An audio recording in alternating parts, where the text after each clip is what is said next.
to the one line.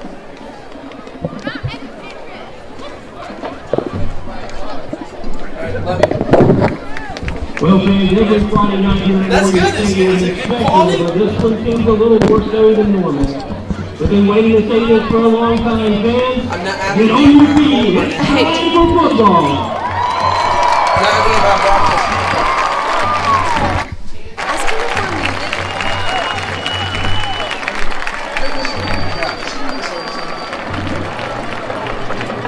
Kicking off for the Warriors to be number 9, Andrew Field.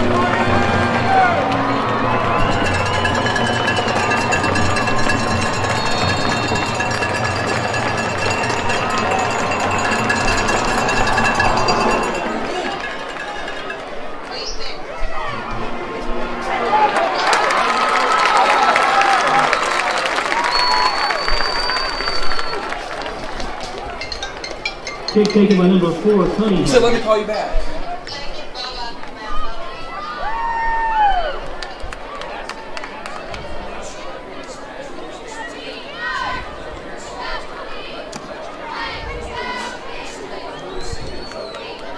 Quarterback for Stevens County is number 14, Kenny Caldwell.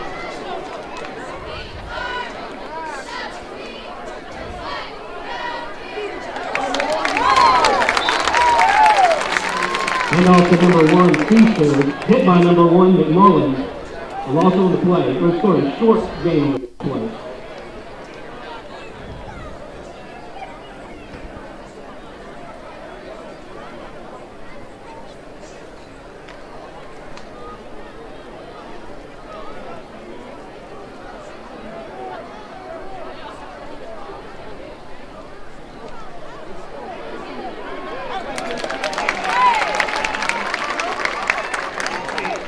Number 1, Feaster again with the carry. Number 24, Jesse Booth on the tackle for the Warriors.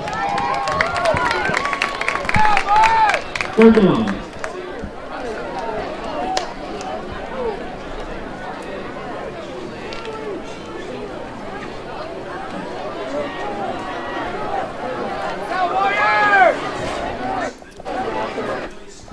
Stevens County now in a familiar one-back backfield form as Corby Ibrahim suffered an injury just last week, and that pass is incomplete. Target was Zai Perry, senior DB and receiver, and definitely a factor for the Indians. As we mentioned, an injury for the Indians. There's also one for White County on the O-line. One of the commanding leaders, Devin Sullins, suffers a torn meniscus, from last week's practice, and will definitely be missed for the Warriors on the offensive side of things tonight. As Stevens County set to punt. Silas Mulligan in the back for the return. Up high, not very long. It's going to get a bounce back. Not good for the Indians. And the Warriors will start on their own side of the 50.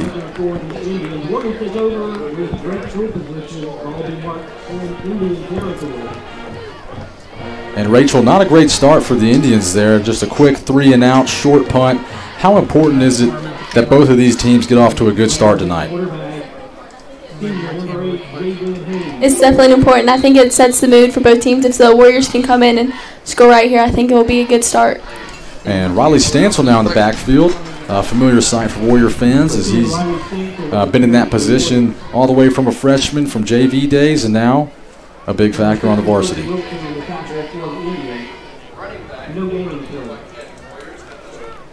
Number 12, Jimmy King back in for the Warriors after an injury last year, being excluded, but will definitely be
Still.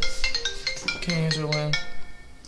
Involved in this Warrior offense last year as a freshman and will continue to contribute tonight. A fake from Haynes unloads to Turner, and a Warrior touchdown early. That's exactly what we needed to start this football game. Absolutely, and we just got done talking about how important a good start is. And in the pregame show, we mentioned the Warriors' offensive weapons, and we see it right there. He hits King, then he hits Turner. There's Stansel, and then McMullen in the backfield. It seems that the defensive coordinator on the Indians sideline is going to struggle tonight, and that could just be the difference maker, as Andrew Pierce is set for the PAT.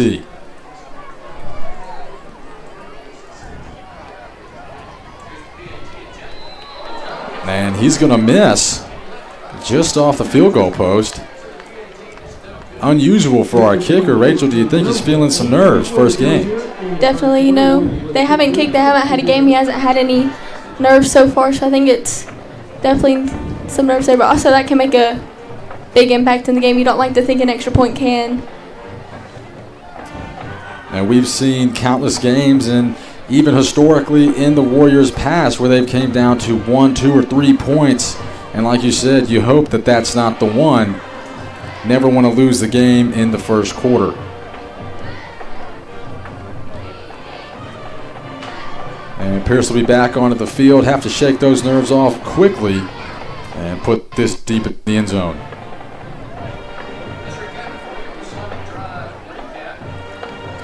And the sophomore receiver, Corey Ritchie, set back to return for the Indians. Joined by Cameron Lacey, also sophomore receiver, as well as cornerback. And that's something we're going to see a lot tonight from both teams, is players playing on both sides of the ball. And that's just kind of unavoidable in high school sports. You've got to use the athletes that you have, as we see another pooch kick here from Pierce. And again, swarmed down by the Warriors at the 27.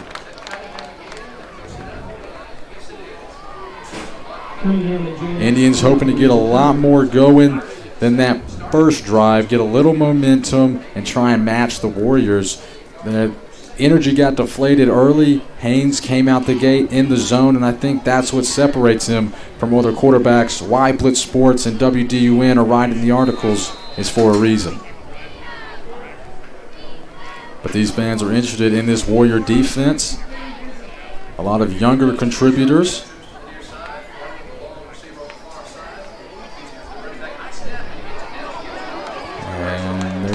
Indians are going to try and run for it. There's some laundry on the field. We'll find out whose it is. And the quarterback for the Indians, senior Kenny Caldwell, not happy with the penalty. And they will go against the Indians.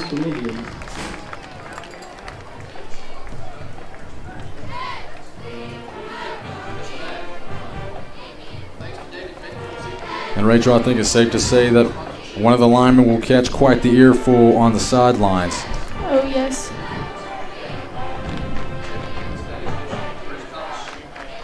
Now, the Stevens County Indians last year went only 1-9 in the season, but I don't believe the record accurately shows their skill level. They faced a tough schedule, facing opponents such as St. Pius, North Oconee, Oconee County, Athens Academy, very tough teams. So I believe they have a little more talent than to the naked eye.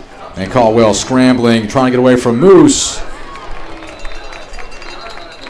As he finds Zy Perry for a small gain. Athens ruled incomplete, second down. And they're actually going to call that incomplete. I thought he had it, but it seems as if it hit the ball, hit the ground first, didn't have complete control. Came down to a ref's decision.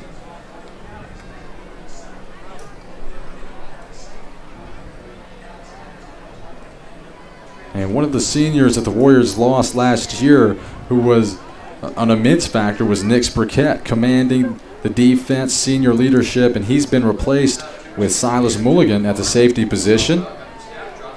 Interesting to see how he does tonight, as Caldwell's going to go down for a loss all the way down to the 11-yard line, and the Indians are struggling early, Rachel.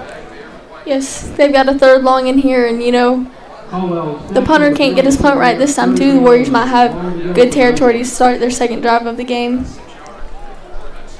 And special teams, as Rachel mentioned, can often be underestimated in the importance in games such as these, where it comes down to the kicker more times than not.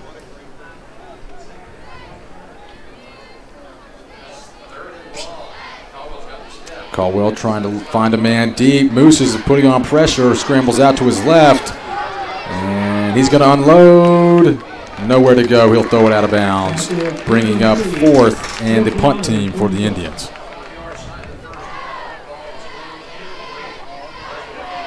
And it seems the Warriors are absolutely controlling this game in every facet. It won't work. Through the first few minutes.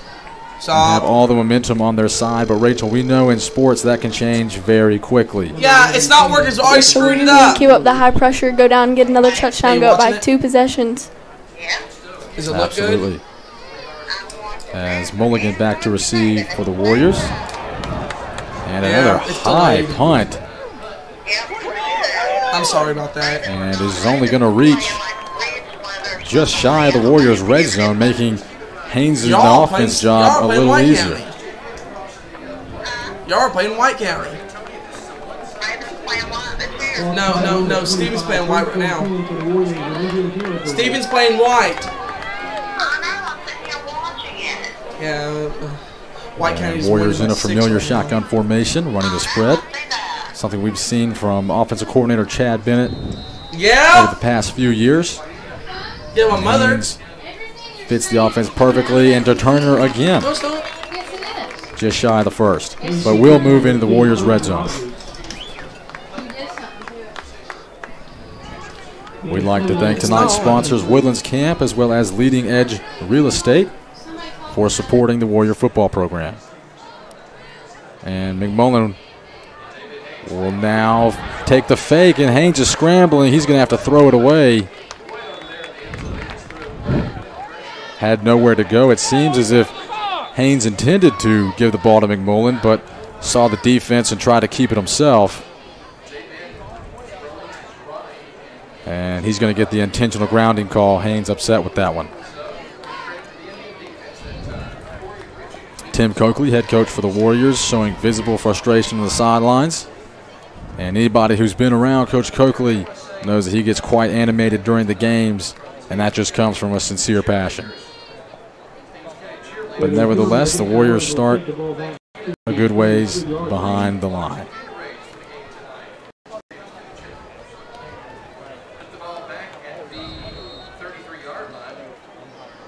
Low snap, Haynes recovers and intercepted by the Indians. We'll see if it comes back. There's a flag on the play.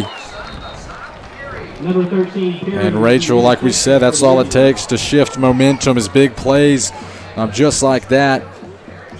And the Warriors a bit deflated now as they're struggling to get the offense going. Hopefully the defense here can get another stop, and the Stevens County offense won't use that defensive momentum to go down and score. And the flag did not overturn the play, and it will be Indians County ball with a lot of grass to make up.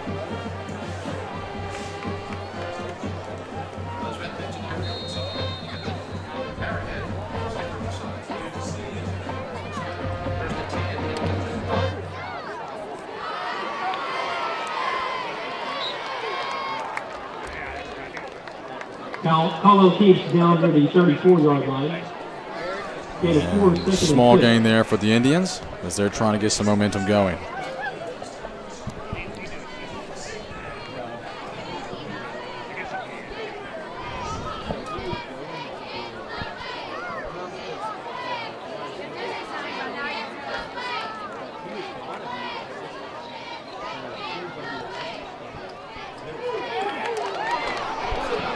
Caldwell trying to scramble, may have picked up a yard or two. And we're going to throw it down to our sideline reporter, Austin Simmons. Austin, what does the defense need to do here to gain back some momentum for the Warriors?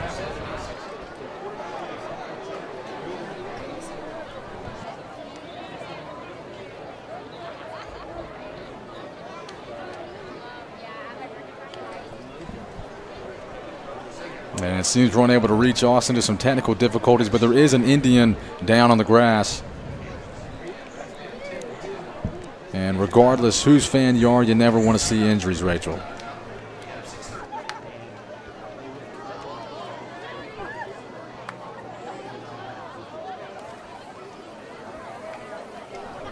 And we're going to try and reach Austin again. Austin, what do you see on this injury? Right now,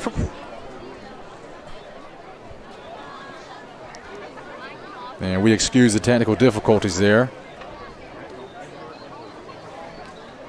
And we'll try and find out more about the Indian down, if he's able to return or not.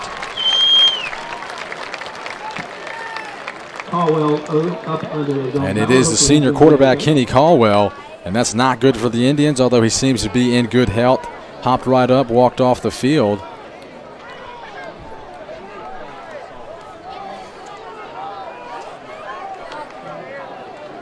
Number 12, Stowe, in at quarterback for the Indians. And now number 12, Stowe, will have to replace Caldwell in the backfield and try and command this offense.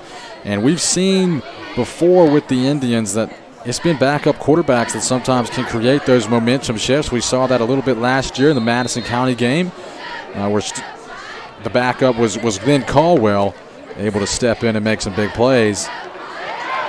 And he's going to keep it himself for the first down. Stowe with the carry, tackle on the play by a couple Warriors, number 6 Mulligan, one of the Warriors on the stop. It is a first down for the Indians.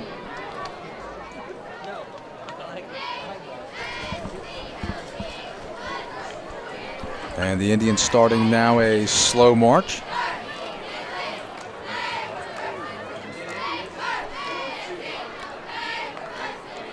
And Stowe's going to hand it off. Feaster, not a whole lot of room to go as he's swarmed by a tribe of Warriors, taken down for just a short gain of a few yards.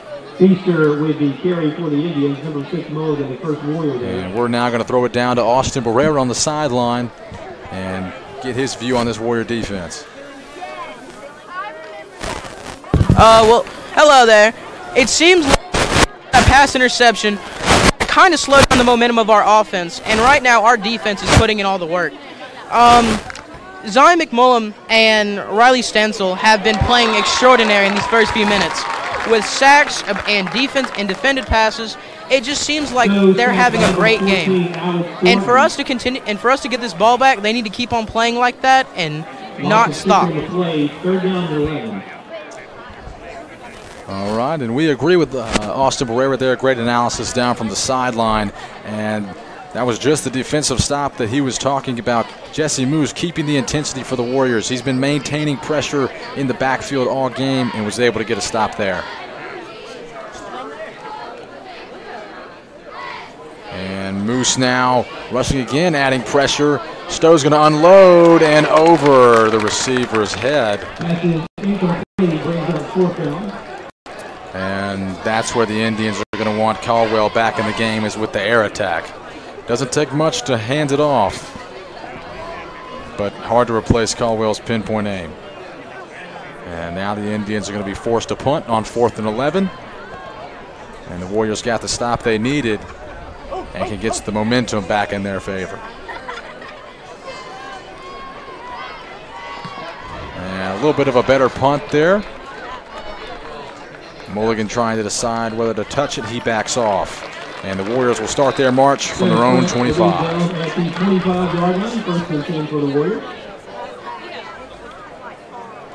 And Rachel, we see Stevens County's special teams already adjusting early. And we mentioned in around the region how tough it was going to be with no scrimmages. There were no 7-on-7s. And so more than anybody, the special teams has gotten little practice in in-game situations. Do you think that played a role for the Indians punter?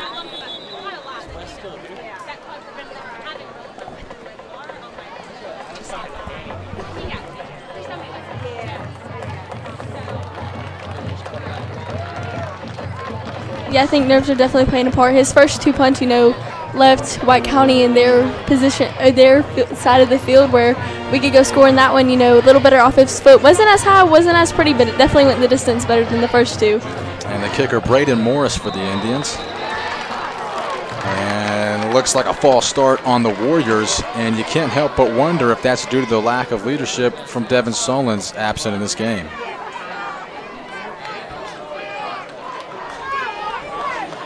Couple of false starts for the Warriors. Take it back to the 15. It'll be 1st and 20.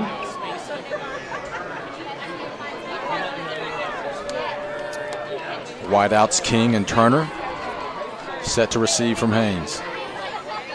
As he gets the call from the sideline, McMullen joins him in the backfield. 1st and 20 for the Warriors. Haynes got a man, unloads, it's good! And there's open grass in front of Darius Cannon. And he's able for a long gain back into the Indians' side of the field. And it's big plays like that we've seen from Haynes in the past few years, and we will continue to see in this upcoming season. That's a momentum changer, a huge gain, and could lead to 6 more on the board for the Warriors.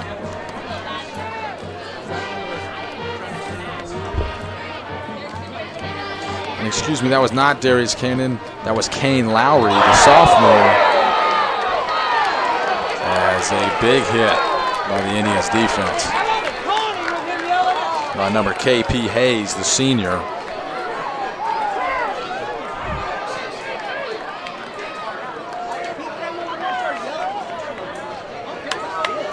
And Warrior fans a little nervous to see that hit from King, as he has been injury prone in several sports over the past few years. Warriors trying to keep him healthy and a factor in this offense. And Stancil will now join Haynes in the backfield. Haynes with a 3-step drop. He's going to keep it himself, shakes a defender, and just shy of the first, but will gain about 7 or 8 yards there.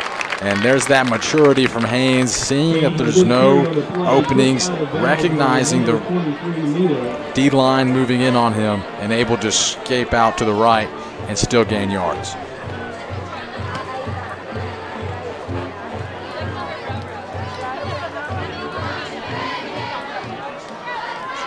Warriors now in an ace trio formation. They're going to fake it to Stancil, and Haynes seemed to be over intended receiver King's head there. Seems to be a little miscommunication as King throws up his hands in confusion.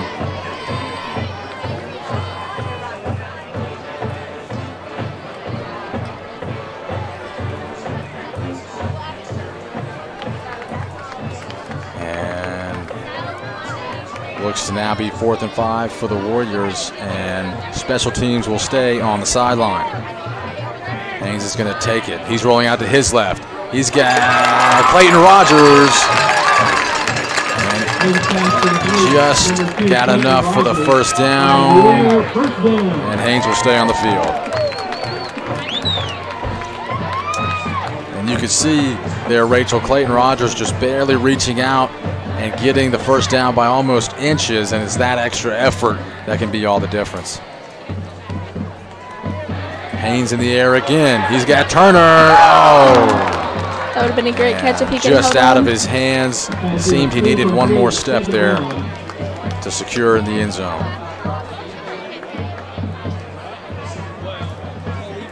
And a nice little skinny post route there from Turner. Just seemed to be a ball too far.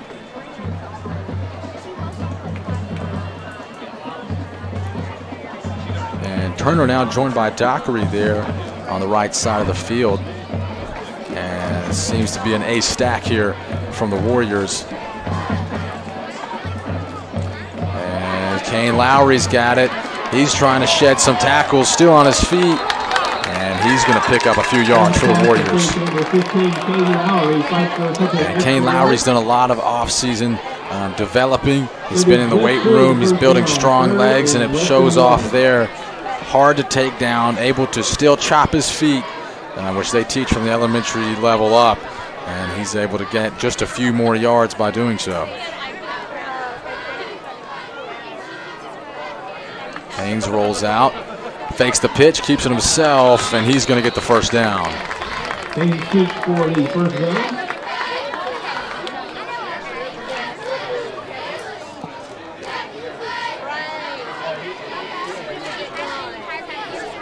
And Haynes seems to be having his way with rushing tonight. Struggled a little bit in the air attack with some shorter passes, as he's going to hand off to Mulligan. In an attempt to make a sweep, but he cuts up the middle, and he'll pick up just a few there.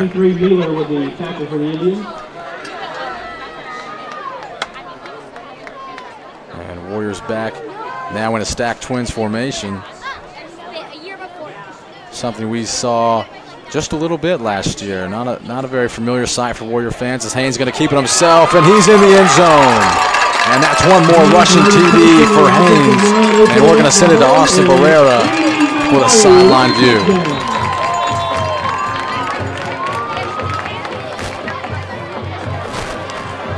Well, it appears right now there seems to be an injury on the field. I don't exactly know what's going on.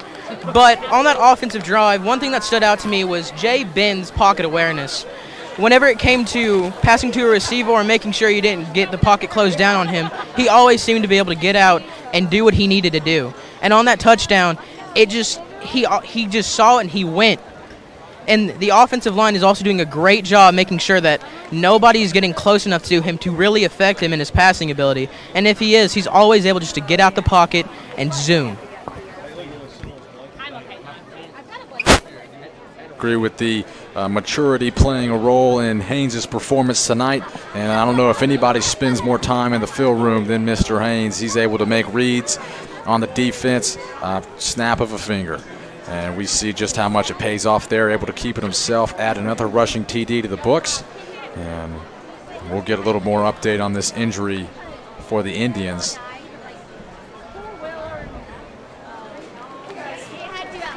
Hopefully this is just minor, and he'll be able to return to play.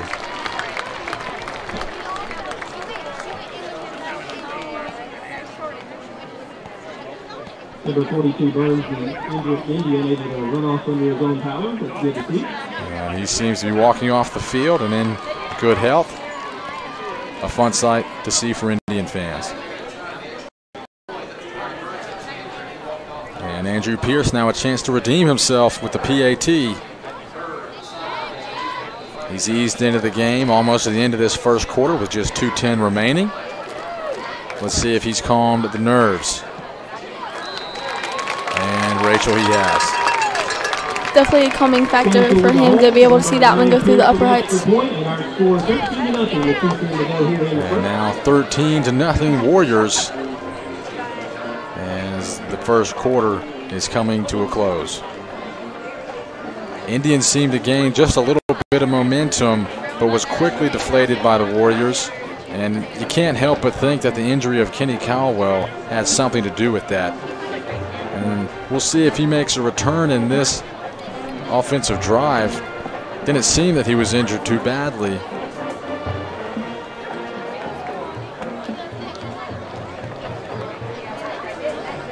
As both teams are huddled up, talking with their coordinators and preparing for the last 2 minutes of the first quarter.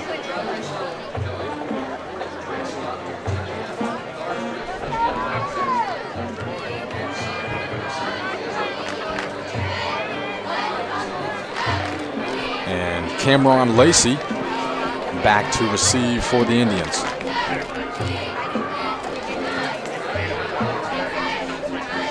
Rachel, we've seen a few pooch kicks here from Pierce, and that's something that we saw recently from Coach Coakley, something that he likes to call. But I know personally Andrew Pierce's preference is to just bomb it deep in the end zone. And showing discipline tonight, listening to coach's orders, and performing what needs to be done.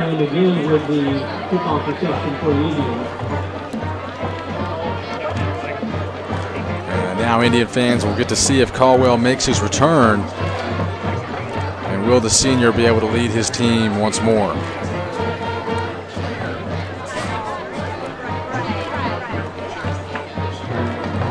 And it appears he is back in the game and able to command this offense, trying to get momentum going.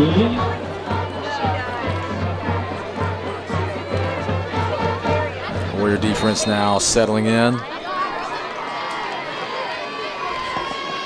And Rachel, watch what Moose does here, and he's going to scrape the edge. And there he's able to make the tackle and prevent any kind of run game from happening. And at the outside linebacker position, Moose is somebody who's really made improvements over the offseason. A lot of film, a lot of coaches meetings and learning.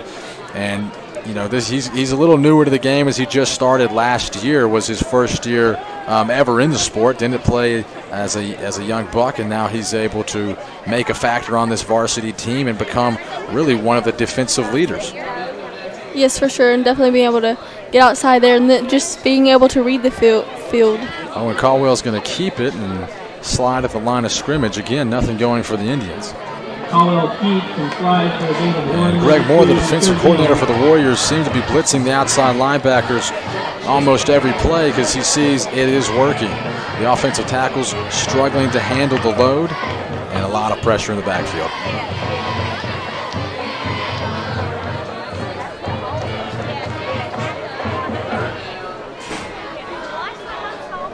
And it'll be 3rd and 8 for the Indians. They've got to convert here. Only 50 seconds remaining in the first. And Autry's in the backfield trying to make the sack. Caldwell's going to escape. And incomplete pass. Intended for Cameron Lacey. And he's not able to get his hands on the ball there. And we mentioned pregame that it was the Warriors' defense that was going to decide this game. If they can keep the ball in Haynes' hands, that they were going to be able to control the momentum, control time of possession, and they seem to be doing that well. And I think that's a lot of contribution from Jackson Autry and Jesse Moose at the outside linebacker position. As here's a rugby-style punt. Seems to reach the Warriors' own 41-yard line, and that's where Haynes will have to take over with just 30 seconds left here in the first.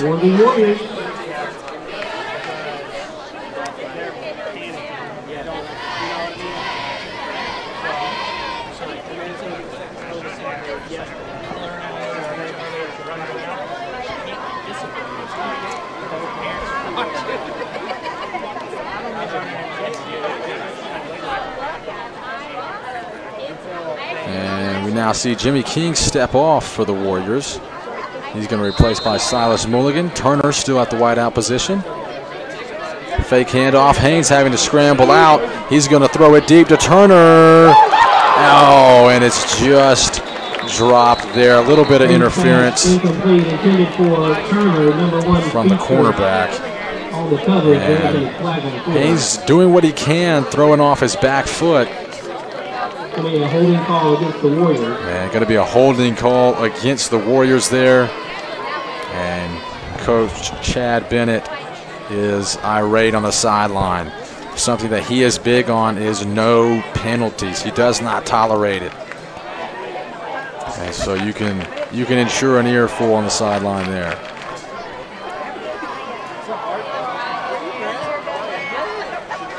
Warriors now set back, making it 1st and 21. Excuse me, 1st and 20. McMullen joins Haynes in the backfield. An extra blocker. Haynes going to keep it himself. He's got some open grass. Picks up a few yards. All the way back to their own 40. Going to be about 2nd and 11 for the Warriors. And again, that goes to what Austin was saying on the sidelines. Haynes' maturity, his pocket awareness, his ability to read defenses. That all comes from time in the film room, but also just in-game experience. Haynes has been leading the Warriors offense since just being a freshman, and now he's able to really show what he's learned in this 2020 season. And we're going to go ahead and throw it to a quick commercial break, and we'll be right back with more Warriors vs. Indians. Career, technical, and agriculture education. Take a look. CTAE classes give you hands-on experience in real-world activities. All of them fall under one of these categories: agriculture, construction, business, JROTC, health science, cosmetology, audio-video, and teaching. I took horticulture first, and I loved horticulture. You have physical therapy, occupational therapy, nursing. Get to learn a lot about engines, wiring, woodworking. I've always been interested in that kind of stuff.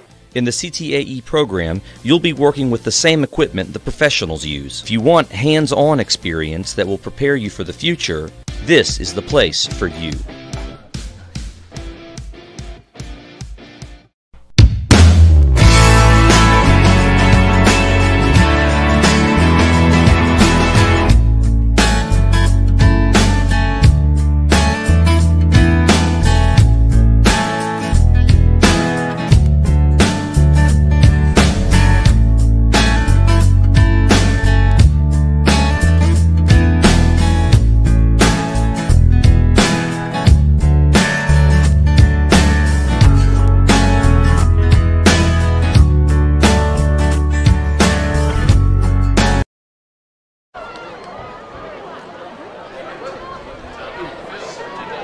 Timeout, White County. That's the first.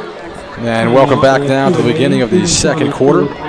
Warriors up 13-0 over the Indians as things are just getting underway. Warriors are taking over with Haynes leading the offense, 2nd and 11.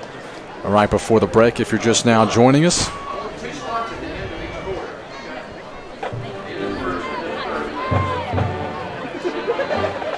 And so a quick timeout there called after the quarter break. It seems the coaches weren't done talking, weren't done planning and strategizing, and the Indians really trying to get something going in the second half and slowly dig their way out of this deficit.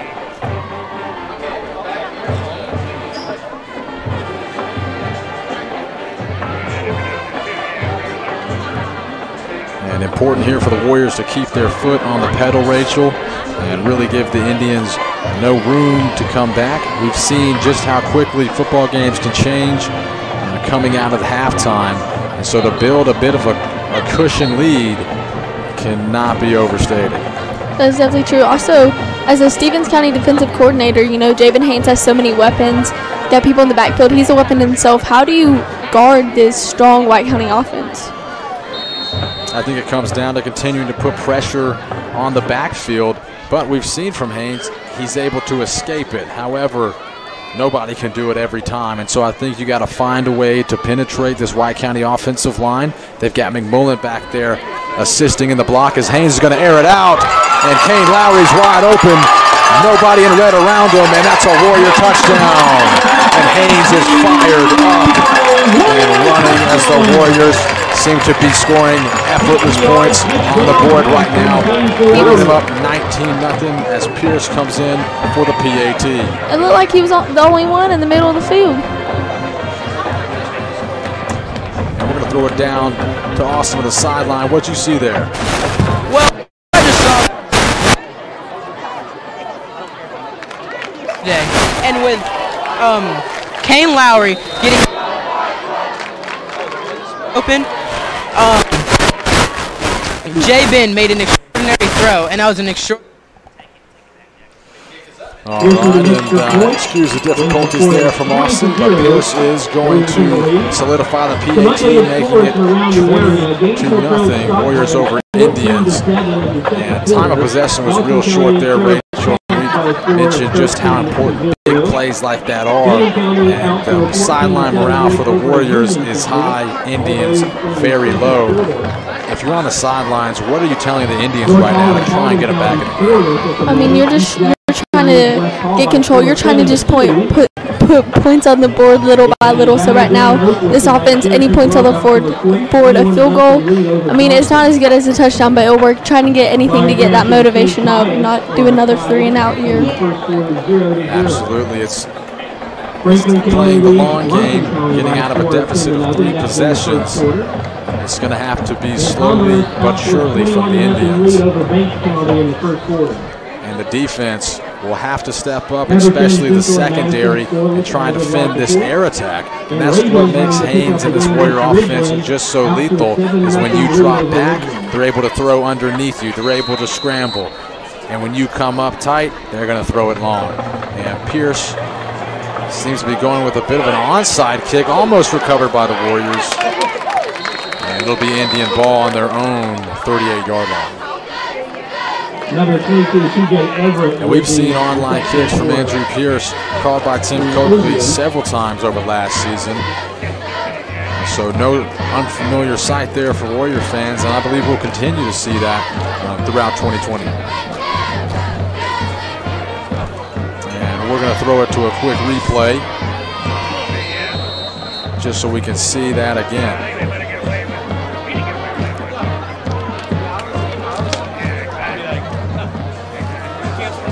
And you can see there just how wide open Kane Lowry is. I mean, nobody in red around him, and that's just an easy textbook catch, and then it's run as hard as you can toward that white line end zone.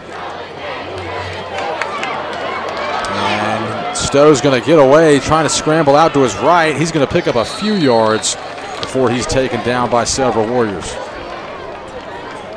Number 21, Hayes with the carry for the Indians. Excuse me, that was Zach Feaster in the backfield, filling in for Corey Ibrahim, which, if you're just now joining us, suffered an injury just this past week. Senior running leadership, who had over 1,000 rushing yards last year. He's now sidelined, and a huge loss for the Indians. Another offensive weapons for the Indians is Gamarion Carter, committed to the University of Liberty. Has a lot of speed, great footwork, as Indians are going to try and get the run game going again, and just shy of the first. Hayes again with the carry for the Indians. And it seems a helmet's popped off for Jesse Moose. He's going to have to step out of the game now. That might make a difference here on this 3rd and 2, 3rd and short here. We've mentioned that trio of linebackers, Riley Stansel, Jesse Moose, Jackson Autry, putting a lot of pressure on the backfield and making Caldwell's job very hard. It's going to be a direct snap to Caldwell. Did he get the first? And it believes he'll move the chain. And we'll pick up the first down for the Indians.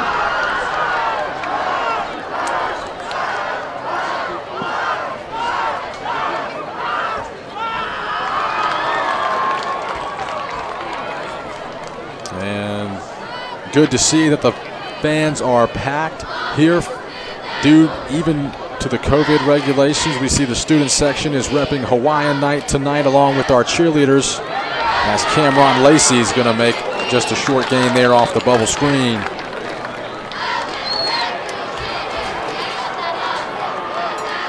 Pass complete to number 3, Lacey. Number 1, McMullen. Also, number 32, Dockery, on the tackle for the Warriors. So the Indians starting to get a little bit of momentum here on this drive. Moving down the field slowly but surely, little by little. Much contribution there to Caldwell. He's going to keep himself yet again, trying to answer Haynes with his own dual threat abilities. Tackled by Dockery, also number 33, Archer there as well. And he's taken down there by Reese Dockery and Dylan Archer. And Dylan Archer has definitely been a factor already in this game, adding pressure in the box, knowing his reads, knowing his zones, and showing some senior maturity as well. Stowe's got it. He's got all day to throw, and it's intercepted. It is now Warrior ball, keeping the momentum in their favor. Bryson Clark makes the play. Just a junior, making some varsity contributions last year and able to do so again this year. And what a play.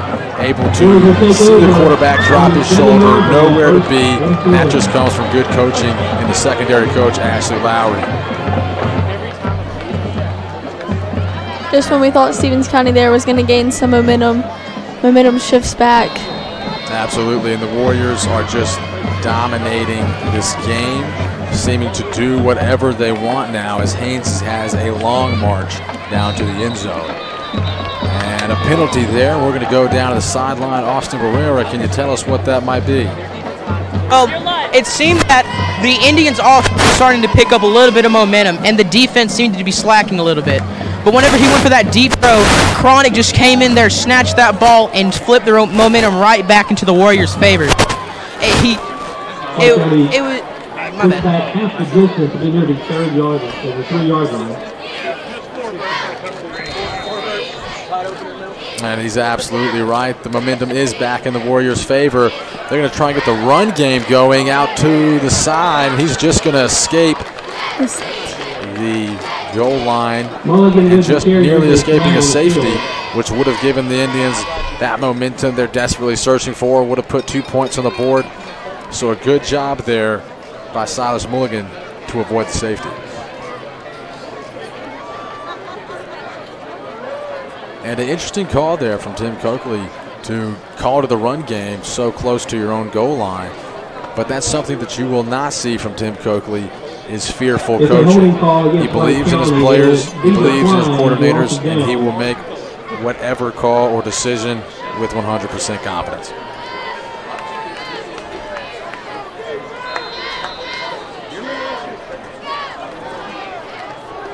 And Rachel expect an intended target to be Cooper Turner here, maybe with a deep ball. And there it is, over the middle, can't get it going. Incomplete pass brings up 3rd and 15. Trying to get off your goal line here. And that brings up 3rd and 15 for the Warriors. This is what they refer to as the money down. They've got to convert to keep this drive alive. And you hate to be Bryson Cronick and make that play and then it not being able to be capitalized on. As Haynes is looking for a man, can't find one. He's got Turner, and it's just going to air it out over his head.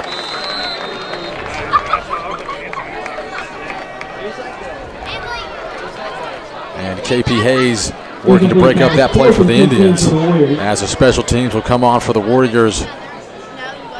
And if you're Stevens County, that puts a big momentum shift back in your favor. And I think that's all we're going to see tonight, is just big plays from the Warriors, then a big play from the Indians.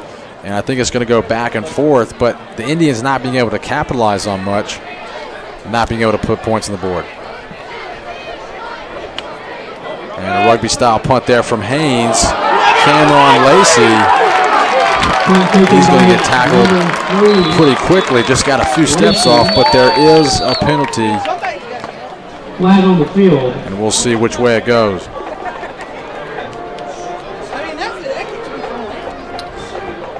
A big hit there by Jackson Autry, showing off a little bit of his speed and power development. And he's got the sidelines a little energized, as Cronick now steps back onto the field in the secondary, joined by Silas Mulligan.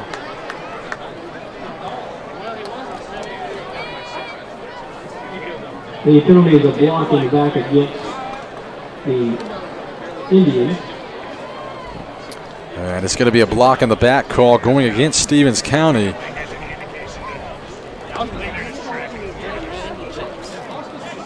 And it's going to move them back a good ways. And Rachel, it appears the Indians are racking up penalties pretty quickly. Do you think that's due to just it being the first game and the lack of experience? Yes, I think so. Just having to adapt, and especially if you do have a lack of experience out there. They're not used to all of this high power, all of this energy out there and all the pressure put on them. But it definitely didn't help them having to move back in field position after they struggled so much on offense. Absolutely not. Caldwell here going out to Cameron Lacey again on the screen. He sheds a tackle, and he's going to trip his way all the way just shy of the first. And bring up about 2nd and 2 here. But they're able to move it now back into the Warriors side of the field. Number 6, Mulligan with the tackle for the Warriors. 2nd and 2. It appears the Indians are going to have to rely on the air attack now, as couldn't get a whole lot going in the run game. But they're going to hand it off to Feaster, and just a short game, but it's enough for the first and keep the drive alive. Feaster with the first down carry for the Indians. Number 24, moves one of the Warriors in on the stop. And Rachel, that's good for Caldwell to be able to shake off that interception, get back on the screen.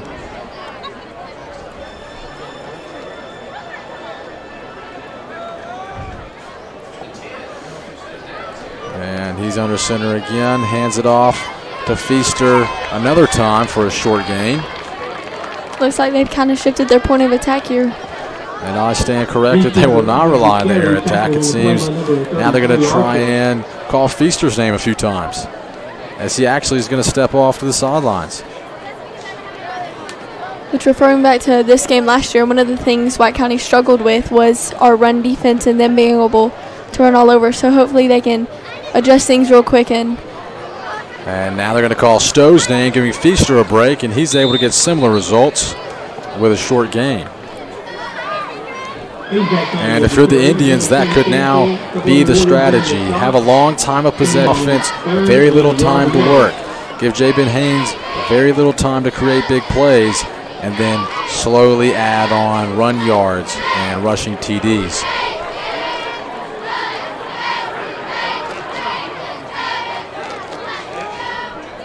And Caldwell, joined by Feaster now, back in the game. He's going to shed a tackle. And Warriors struggling to take down Feaster, getting a little momentum going in the run game. And this has been the closest that they've been to the Warrior end zone all night. And I believe, Rachel, we're going to see a lot more of the Feaster-Stowe duo in the backfield, switching on and off, sharing carries, and trying to keep each back fresh. Yes, I do think, and so far, I mean, coming off of this drive right here, it's been working. And back out to Marty Lanier. He's jukes a tackle, showing off some quickness, and just short of the goal line. And hard to imagine the Indians can't capitalize here and put 6 on the board, and it could be the beginning of their deficit comeback. And Marty Daniels, little in stature, makes up for it in explosiveness, able to shake a few defenders there.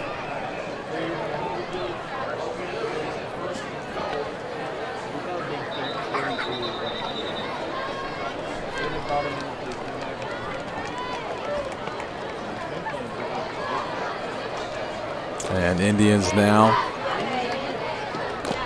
planning to run this one in, as Zion McMullen's going to have to step off the field. He has his helmet off and getting looked at by the trainer, as now the sophomore Jacob Holbrook is going to have to step in. And that's what high school football is all about. It's next man up, being able to make the big play. And he's going to have to make a big stop here for the Warriors. And he keeps it himself. And it looks like 6 for the Indians there. Huge momentum changer, and we're going to throw it down to Austin to get his perspective. It seems like on that drive, the Indians found a major weakness in the Warriors' defense, and that would be on the interior. They ran an abundance of run plays, gaining yards after yards, first downs after first downs. And to get to that end zone, they confused them and ran a screen play, trying to confuse the Warriors' defense, making them think that they were going to keep on running and abusing those run plays.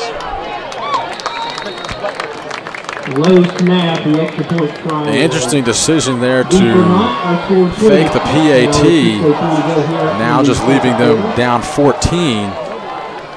But nonetheless, slowly climbing out of the deficit and finally putting points on the board. And as Austin mentioned, you know, Stevens County offensive coordinator was just kind of poking and pressing the Warriors defense until he found the right elixir, their weakness, and he exploited it heavily in that drive, as we saw Feaster and Stowe have their way there and eventually put up 6.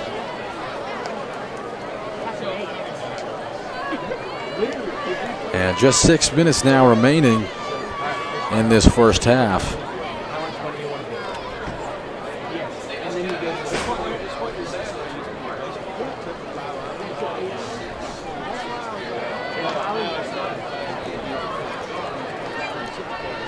And we'll be right back after a quick commercial break here.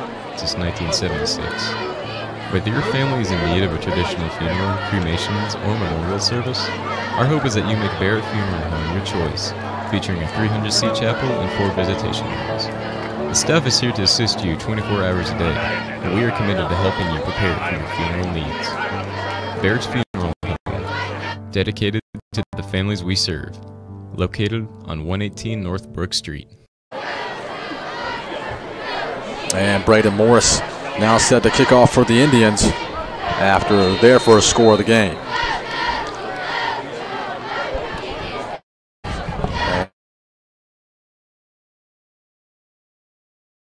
Chronic, and he's running side to side, find somewhere to go, taken down by a tribe of Indians there at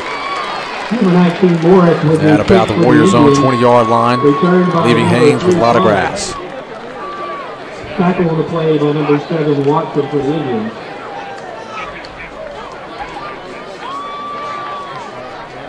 And the Warriors now having to answer for the first time to an Indian touchdown. And we've seen unexpected targets from Kane Lowry, making his first varsity debut and becoming a factor quickly. And Haynes dropped back, looking for somewhere, trying to escape the pocket. A quick spin move won't get him very far. And Rachel, that's what we talked about, trying to put pressure on Haynes, trying to give him very little time to make decisions and hopefully get more results like what we just saw in short gains or loss of yards.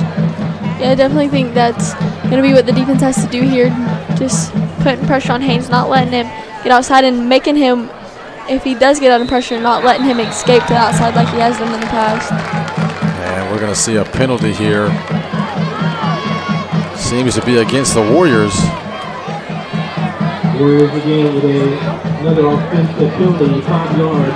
And they're now going to take a 5-yard loss. And not what the Warriors needed, now pinning them against their own 15.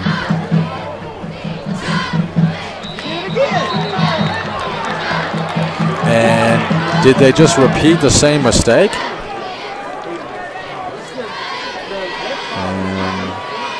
Blue jerseys throwing their hands up. Coaches do not look happy. Not seeming to like these calls. And that's something that's historically hurt the Warriors in years past, is loss of yards due to penalty. And Rachel, you just can't have that. It's now free yardage for the other team, and absolutely deflates momentum. Especially 2 back-to-back there. Looks like the refs are going to have a little talking about it. And we'll see what the final call will be. Warrior fans not too happy as the Indians begin to slowly find weaknesses. And it's going to go illegal procedure against the Warriors. There'll be another procedure call against the Warriors, 5-yard penalty. And they'll take another 5 yards back. And putting them on their own 10-yard line. And Coach Tim Coakley is going to call a timeout, having it out with the official. He disagrees. And we're going to go to a quick word from our sponsors. Huddle House in Clarksville and Cleveland. Family owned and operated with pride since 2004. Serving food cooked to order like bacon huddle burgers, great wings, and big house platters. Any meal cooked to order at any time, served with Southern hospitality. Come visit us at our locations in Clarksville and across from Ingalls in Cleveland. Huddle House, voted best of the best in Georgia and runner-up in the nation.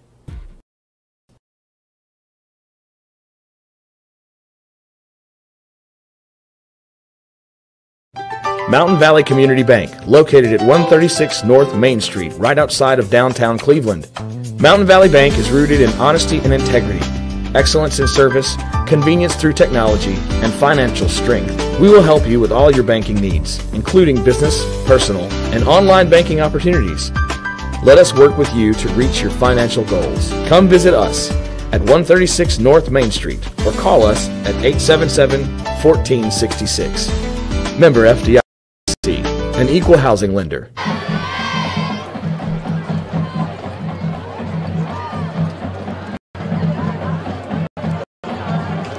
And welcome back, sports fans. If you're just now joining us, the Warriors suffering 10 loss of yards and penalty as Haynes unloads to Turner, and it just falls out of his hands as the ball reached there below his knees. And the Warriors really struggling here on this drive.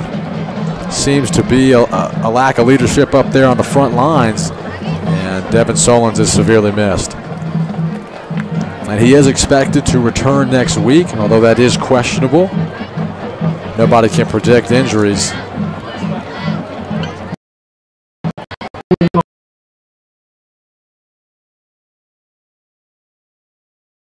Penalty in a row will now be declined, and it's 3rd and 18. We'll see what Haynes can pull out of his sleeve. As McMullen's going to join him in the backfield.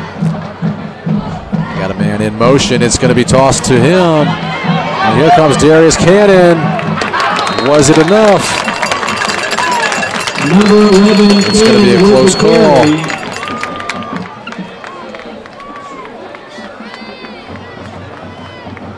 And he's going to move the chains. Great call there for the Warriors, calling in the receiver sweep, something that we haven't seen yet this game. And that just shows the expertise and knowledge from OC Chad Bennett. And he's using all of his weapons tonight, keeping the momentum in the Warriors' favor and getting this drive going. Quick dump off, check down to Zion McMullen. He's got some open grass and lowers the shoulder to gain a few more and bring up another first down. And very quickly getting back in their stride, gaining yards. And Rachel, that's what we've been talking about so much tonight, is how quickly that things can change for either team with a few big plays. White County trying to move fast, but it looked like they were moving too fast there. After their 4th penalty of the drive, Warriors are not happy, and we're going to throw it down to Austin and get his perspective. Well, from what the main thing that has been hurting the Warriors this drive are penalties, and also the fact that the Indians have realized that they are trying to do a major passing game this day. They seem to be attacking the line a lot more, trying to pressure Jabin Haynes, making him throw passes that he doesn't want to throw, and just pressuring him whenever it comes to running out the pocket. Also, I know the coaches aren't happy with the flags that have been thrown on the field. 4 from what I've heard. That's all. Back to you.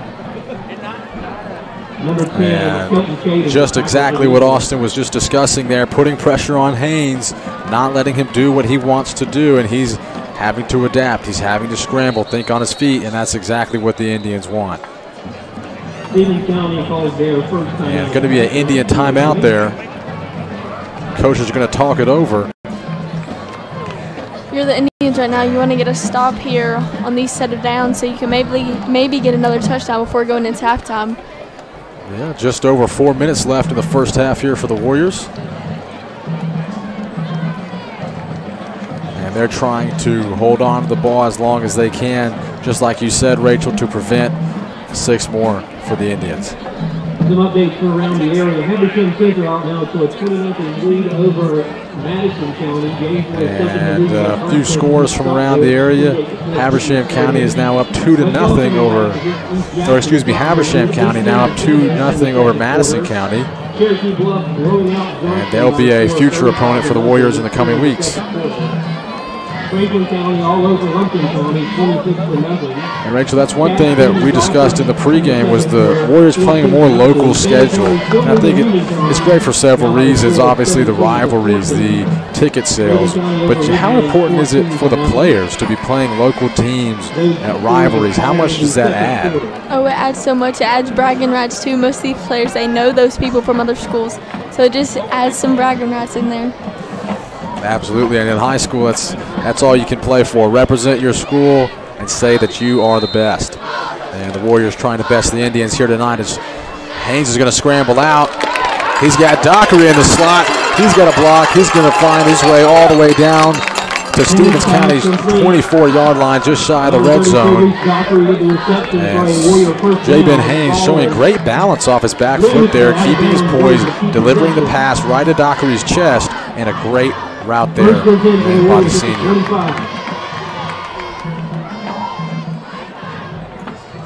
Clock winding down to just 4 minutes left in the half. And the Indians have got to make a stop here. This is absolutely critical. You don't want to go into the half down 3 possessions. And a little pressure on Haynes. He rolls out of the left. A lot of open field.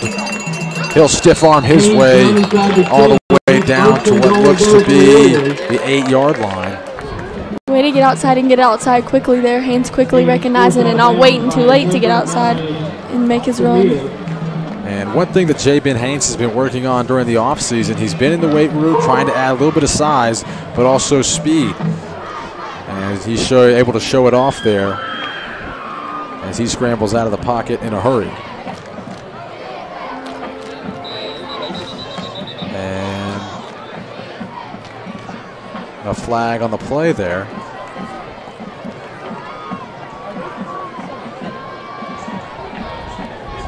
And it's going to be another illegal procedure against White County. Coach Coakley is irate on the sideline along with Chad Bennett, the OC.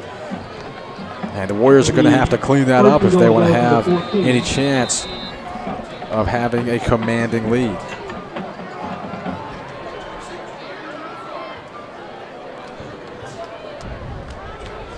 Haynes is joined by Mulligan in the backfield.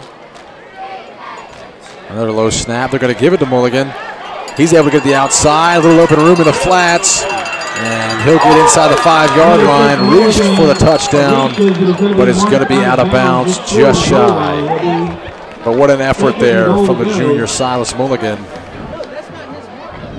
And he's going to get him to the 2-yard line.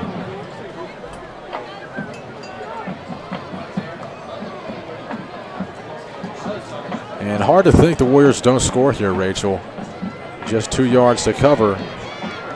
Haynes keeping himself, and another rushing touchdown for the senior, and 6 more for the Warriors, and that now makes it a 3-possession game. We're going to throw it back down to Austin.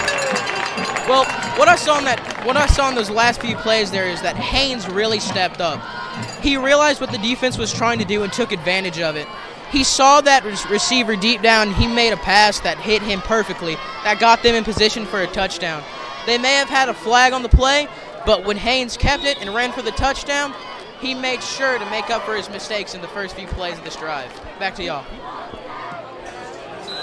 And absolutely right. Haynes seeming to command this offense well with maturity, with poise, as the PAT is good for the Warriors, making it 27-6 White County lead with just 3.5 minutes left to go for the Indians to try and answer.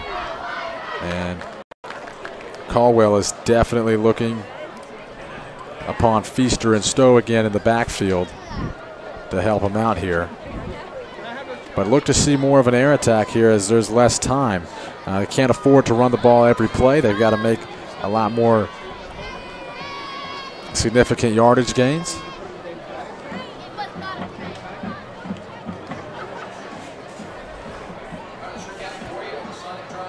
And one thing that's really hurt the Indians, Rachel, offensively is their starting position. Haven't been able to get much going off the kickoff return, and that's making Kenny Caldwell and Gamarion Carter's job a lot harder. Yeah, they've definitely had a lot of field yardage that they've got to cover, and our White County defense isn't a defense so far that we've seen to give up much, and especially with them with the run game, they're going to have to make it quick, get out of bounds, do something to keep the time clock stopped.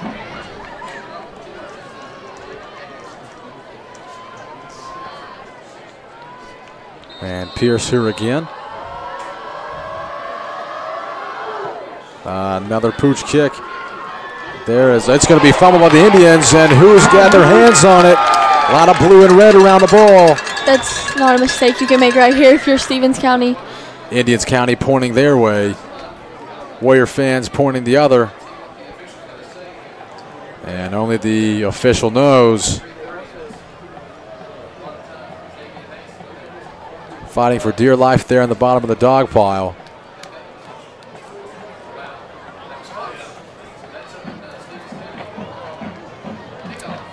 And the Indians will stay on offense. Man, that was close. And I think that's why Coach Coakley likes those. Catches them off. something that's practiced by many high school special teams, is return on those specific kinds of kicks. And an absolute compliment to Andrew Pierce. He's able to execute them almost every time to perfection and allow his team to have opportunities like that and contributing even as a kicker. And Feaster got a little room in the outside and looks to have gotten the first down. And he was taken down by Reese Dockery. But there's going to be a holding against Stevens County. And Feaster is not happy with that, as he felt he did his part. And Rachel, that is the beauty of football. It is a team game. It's one man sacrificing for the other, but that also means one man's failures will affect the other. That's true. That's definitely not a penalty you need here with the time you have left. And sets the Indians back to 1st and 20.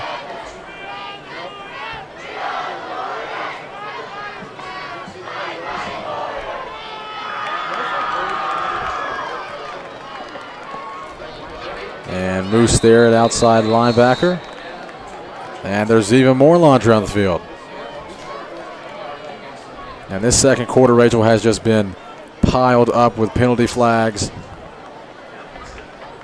Can't help but think that the fans are getting a little irritated, as well as the coaching staffs.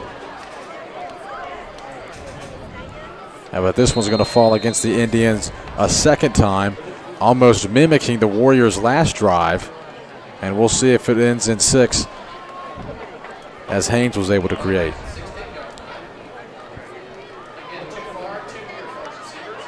And McMullen trying to add pressure on Caldwell. Intended receiver there was Carson League, the senior.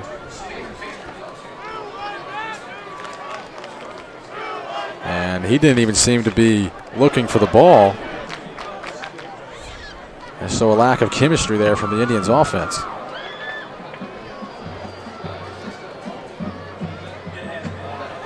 And with just 3 minutes left in the half, Warriors up by 3 possessions, 27-6. And Rachel, we mentioned pregame, predicted it was going to be a high-scoring game, but the Indians not able to match the Warriors. And Caldwell scrambling again, feeling the pressure. They're going to keep it themselves and get out of bounds to stop the clock. I don't think the Indians offense has been able to click as well as the Warriors offense have. Definitely haven't been able to figure out what's working too good for them. And Indians struggling here on this drive. They're not able to stick to the run game that was prosperous for them last drive.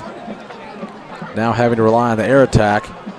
But much pressure coming from this Warrior defensive line, as well as Jackson Autry and from the outside there on that last play, makes his job pretty difficult.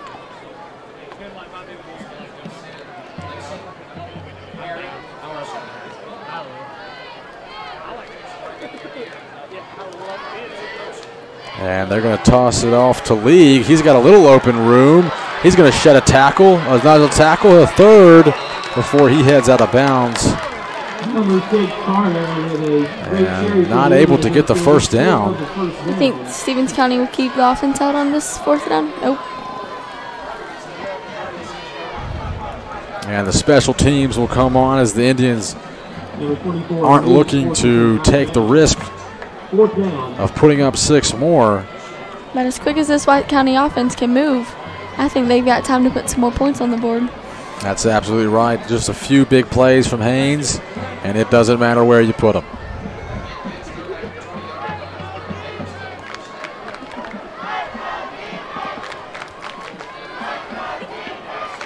And here's the punt now. It's going to pin the Warriors down at about the 36.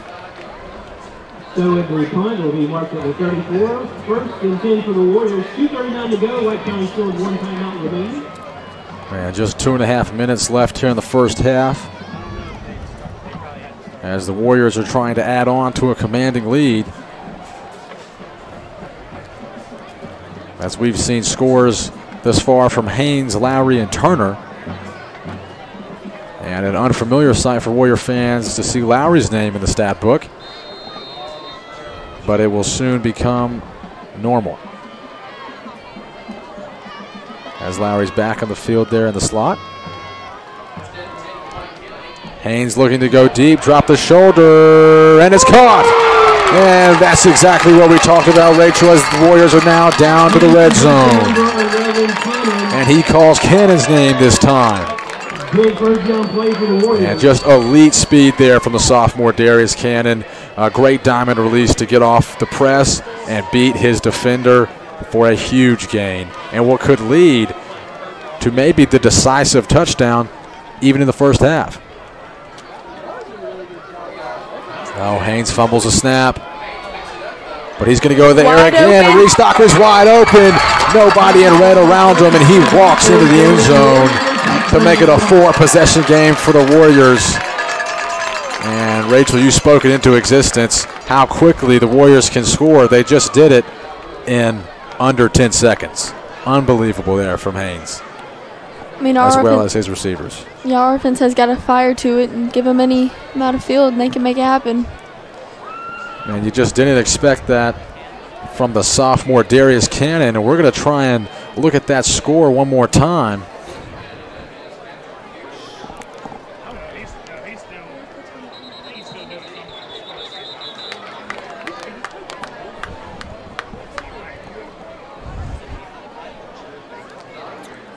And Pierce is able to connect on the PAT.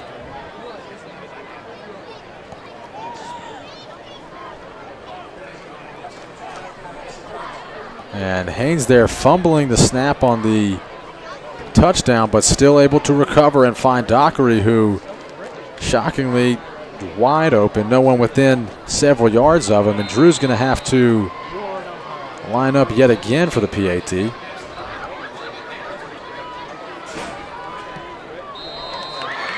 And Pierce is able to connect one more time.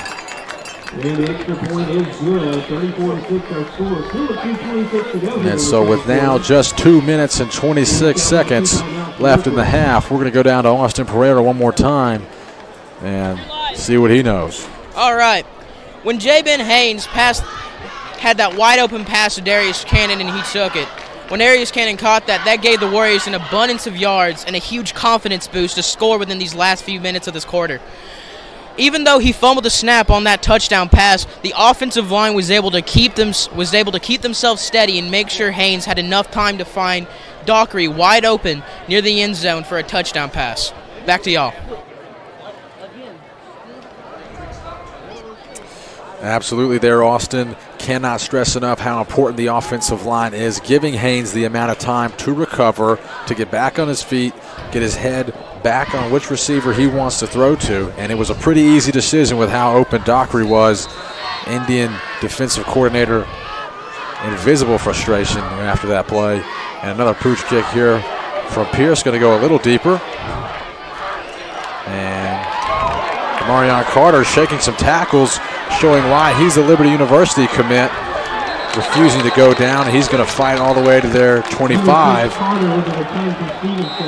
and look for a unsportsmanlike conduct here, as there was a bit of scuffle on the sideline.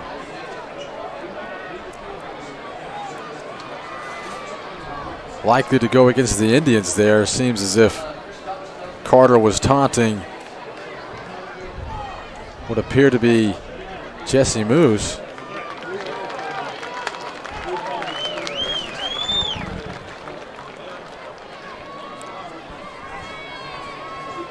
And that's actually going to go against the Warriors. It appears Moose initiated the scuffle, and will have to pay the price.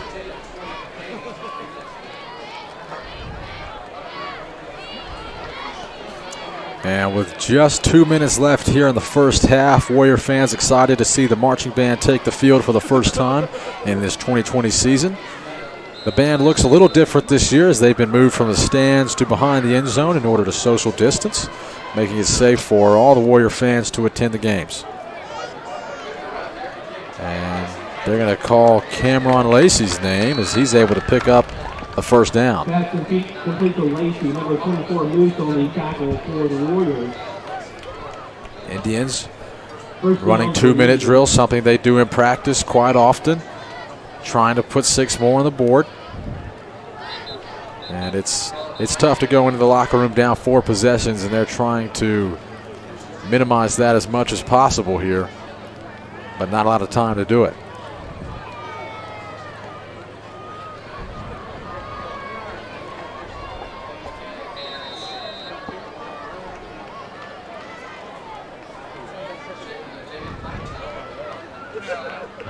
They're actually going to hand it off again to Zach Feaster, and he gets maybe a yard or 2 on the play and keeps the play clock running.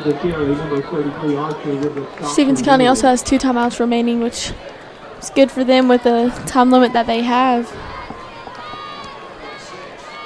And expect those to be utilized underneath the minute mark, as coaches hope to get inside the red zone and maybe get a field goal opportunity at least. Caldwell, a lot of pressure.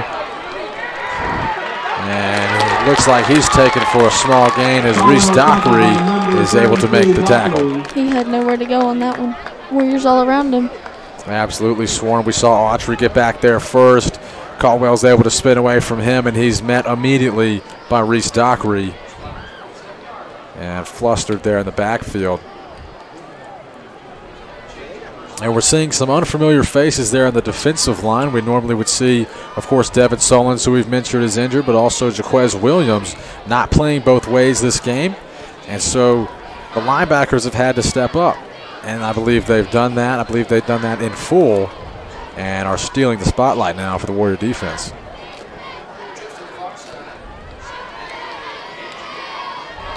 Just 30 seconds left, and a short throw there is going to fall incomplete. As the marching bands for the Warriors and Indians line up to take the field during halftime.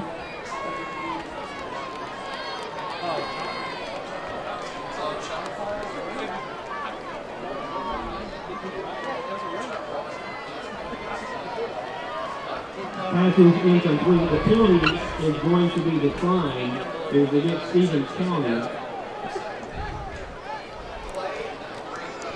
So that'll bring up a 4th down. And we'll now bring up 4th down and the special teams for the Indians with just 29 seconds remaining here in the half. And Rachel, if you're the Indians head coach, what are you telling the guys down this much? I think you're telling them coming back from halftime, just chop away at the deficit little by little, you know, stops on defense and then being able to capitalize on offense, which we have not seen so far. And a deep punt there is going to pin the Warriors down. And expect a kneel here from the Warriors as they've got nothing left to prove here in the first half, taking a commanding lead. We've seen scores from Lowry, Turner, Haynes, and then Dockery, all seeming to be effortless. White County really having their way here in the first half, but something they've got to watch out for coming back out of the gate will be penalties, and something for the Indians to watch as well. And I believe that that's just first game inexperience. Also, when you're mentioning all the people that have scored so far, it just shows like how broad White County's weapons are on offense. You know, you got a lot of people that can do a lot of things. Exactly, and I was at walkthroughs yesterday, and Coach Bennett is addressing the team and talking about how he felt he was a kid on Christmas morning when he looked at the roster. Just so many weapons, so many different ways to utilize this offense. He's able to do it beautifully tonight, and the Indians struggling to answer, but they do got 6 on the board. They'll walk into the locker room down 4 possessions as we're set for the marching bands to take the field. Warrior fans in good spirits.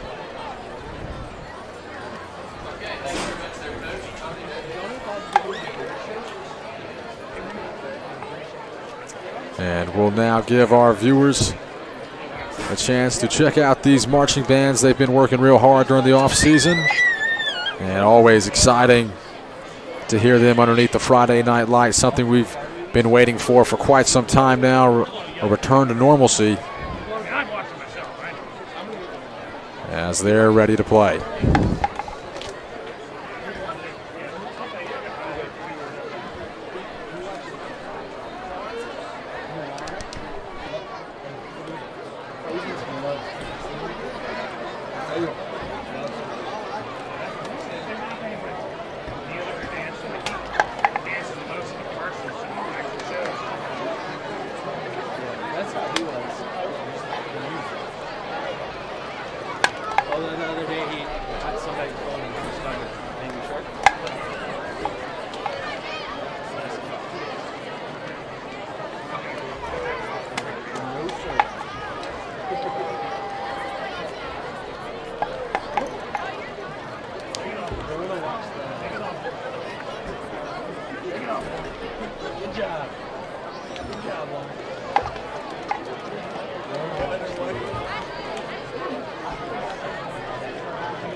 He'll like start watching them, and as soon as I see him, I'm like, oh.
And now, ladies and gentlemen, please welcome the Stevens County High School Marching Indian Band and Auxiliary. The band is under the field direction of drum makers Dawson Jordan and Stephen Watkins. The band directors are Derek Nolan, Deputy Sheriff. Auxiliary directors are Kinsey Cash and Tamara Cash. Percussion instructors Walter Miro. Tonight, the band will perform a portion of their 2020 program, Georgia's Finest. The band will open with the Allman Brothers' top 10 single, Ramblin' Man, and close with a melody of Gladys Knight's swing hit, Midnight Train to Georgia, and Charlie Daniels' hit, The Devil Went Down to Georgia. So, featuring our auxiliary and percussion sections, So take your seats, get your tickets ready, and here we go. Enjoy the show.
Good evening, ladies and gentlemen. On behalf of Superintendent Dr. Lloyd Paquette, Principal Marianne Collier, and the Wright County Board of Education, we proudly present the 2020 and 2020-21 Marching Band.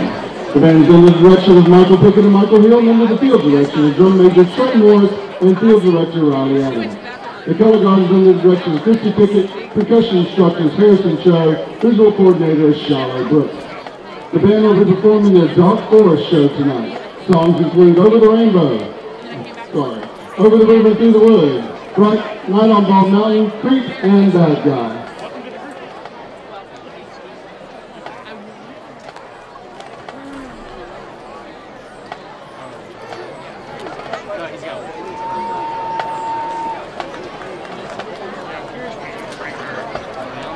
It seems to think it's something serious. I mean, after when he saw her for 3 years. Well, no, that's what I'm talking about. Like, so just like. Drum Major, is your band ready?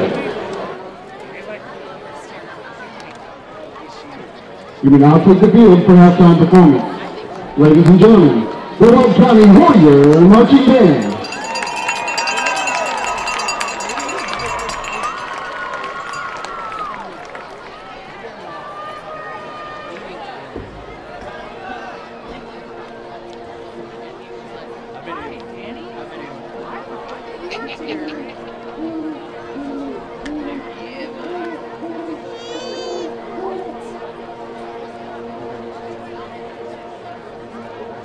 Little Red Mermaid heard.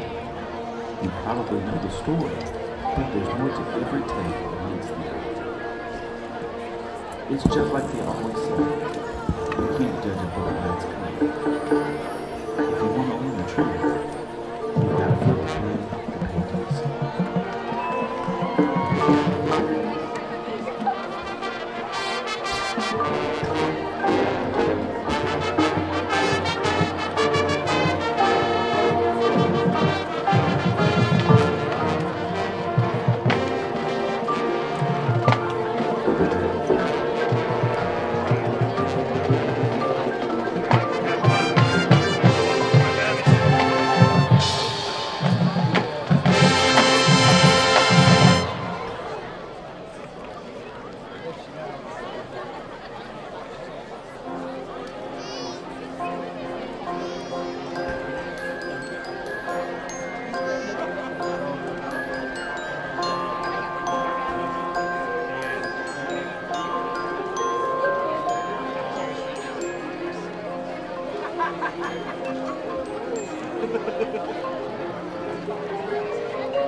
Ladies and gentlemen, the White County Warrior Marching Band.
I was going to say, is there any?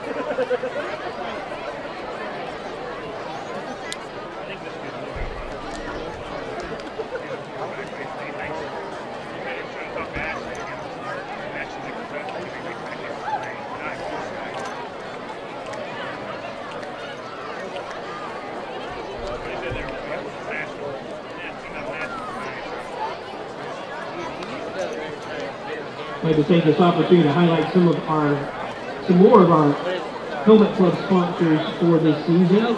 It's Just Peachy LLC, Habersham DMC, Precision Metal Building, Chattahoochee Propane, Carl S. Free, attorney at... This is not a test. This is your emergency broadcast system. Commencing at the siren, any and all crime will be legal for 12 continuous hours.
Welcome to White County High School, Career, Technical, and Agriculture Education. Take a look. CTAE classes give you hands-on experience in real-world activities. All of them fall under one of these categories: agriculture, construction, business, JROTC, health science, cosmetology, audio-video, and teaching. I took horticulture first, and I loved horticulture. We have physical therapy, occupational therapy, nursing. You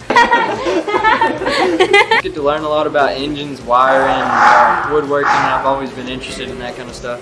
In the CTAE program, you'll be working with the same equipment the professionals use. If you want hands-on experience that will prepare you for the future, this is the place for you.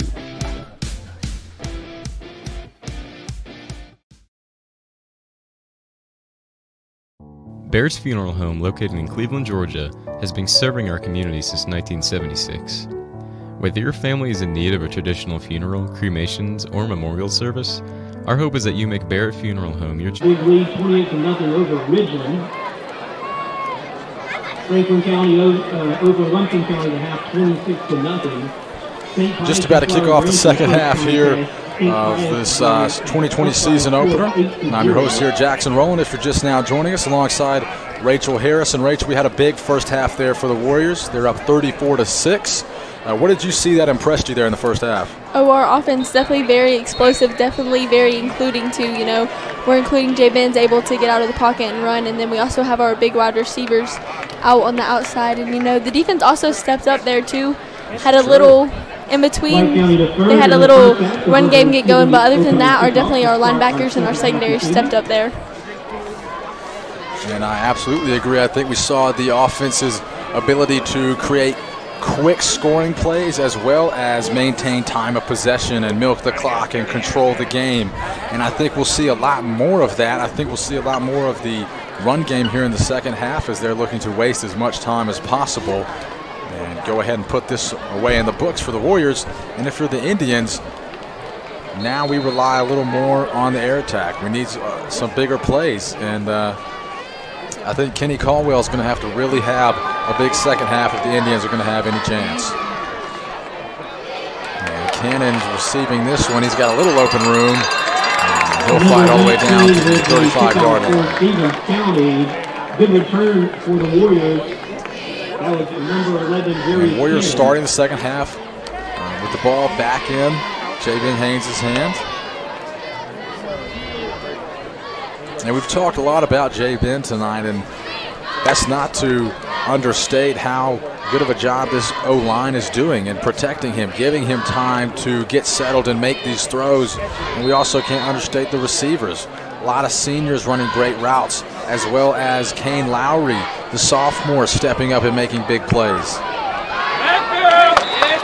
And Mulligan not really able to get anywhere there. He's tackled for a short loss. Mulligan with the carry, loss on the play. And Seth Stonecipher now taking the field offensively for the Warriors. He'll now be in the backfield. We've seen Stonecipher as more of a blocking aid in the backfield, more of a fullback position, able to assist Haynes in this O-line, add just that much more protection.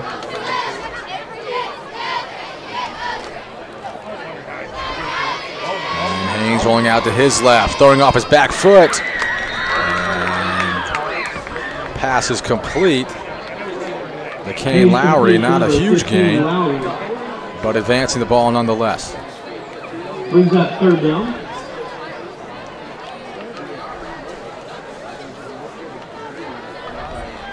And we're going to throw it now down to Austin Barrera on the sideline and get his view. Coming out of half, I see that they're trying to be a little bit more conservative, making sure that they don't get as many flags as they did coming out of the second quarter. That was one thing that really held them back from getting an even bigger lead against the Indians. And I also see that I also think that the offensive line needs to continue being steady and sturdy so J-Ben can keep on making those big plays, continuing to gain the lead for White County. Back to y'all. I absolutely agree with Austin there, as Stonecipher is going to receive the check down pass and gain a few yards before he steps back off the field.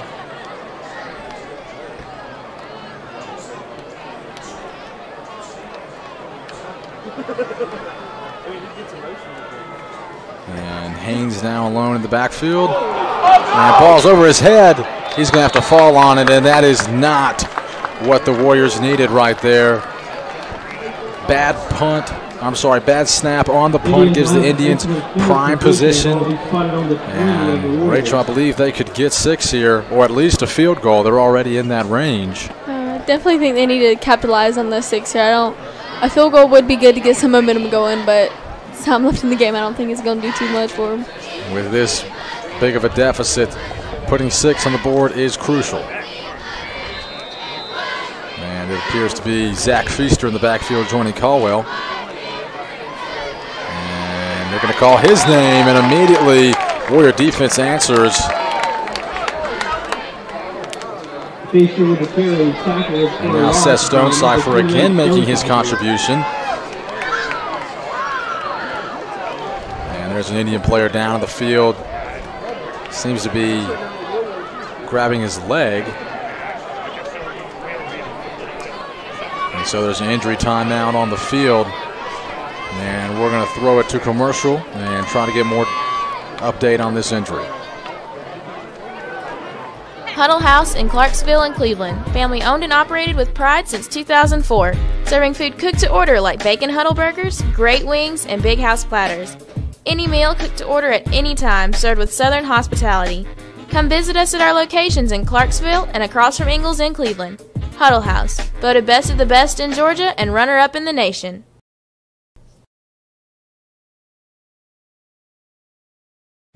Mountain Valley Community Bank, located at 136 North Main Street, right outside of downtown Cleveland. Mountain Valley Bank is rooted in honesty and integrity, excellence in service, convenience through technology, and financial strength. We will help you with all your banking needs, including business, personal, and online banking opportunities. Let us work with you to reach your financial goals. Come visit us at 136 North Main Street or call us at 877-288-1466. Member FDIC, an equal housing lender.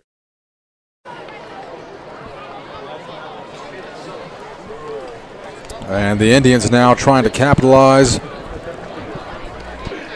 off the defensive stop. And if you're just now joining us, the Warriors have really seemed to control this game for most of the way as they're up 34-6. And that one's going to fall out of the hands of Corey Ritchie, the senior receiver. Excuse me, Cameron Lacey, also a senior receiver.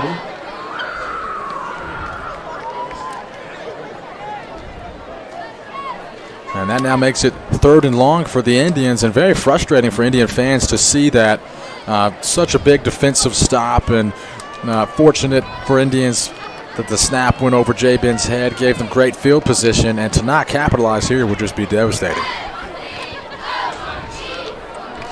And Stowe's now taking the QB spot, and he's going to throw it over Cam Lacey's head. And they seem to be calling Cam Lacey's name a lot this drive and throughout this game, as he's a very explosive receiver, but not much you can do if the ball's not in the vicinity. Looks like the Indians might be going for it here. And Rachel, they might as well with this field position and the deficit that they're in.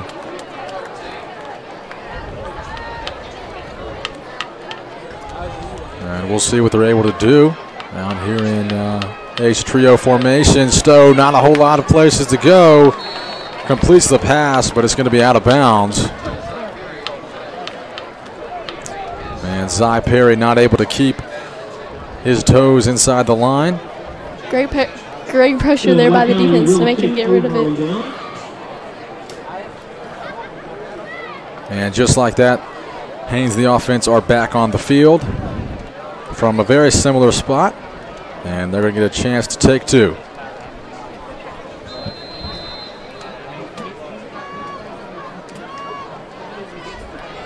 Nine and a half minutes remaining in the third quarter.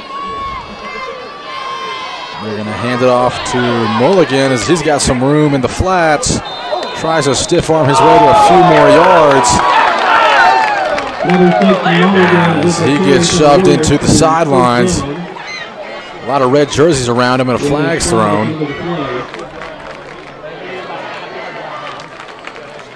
And that's going to go against the Indians.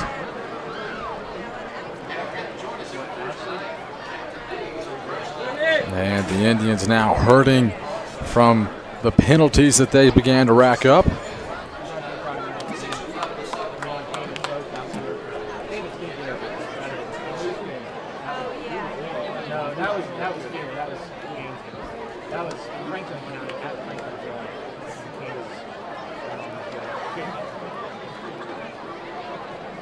So a 15-yard personal foul penalty against the Indians takes the ball out to the 45. Will be first down for And if you're watching at home, thanks for supporting Warrior TV. We'll be broadcasting every home game throughout this season. And be sure to follow us on Instagram at WTVN_Warrior TV in order to stay up to date on the latest Warrior TV news, as hundreds of viewers are viewing tonight's game. Mulligan with a short gain of the play. Several Indians and Mulligan there with a short gain. Now bringing up 2nd and 9 for the Warriors, trying to get into Indian territory.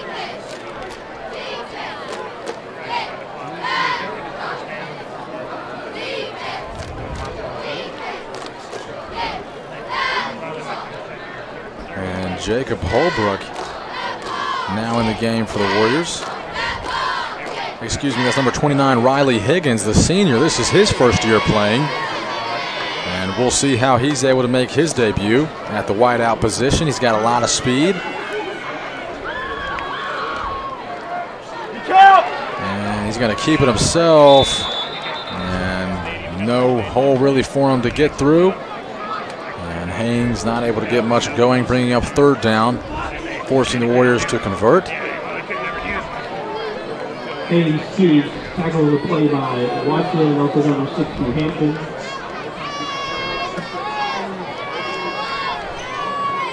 Gain of 1 on the play, 3rd down.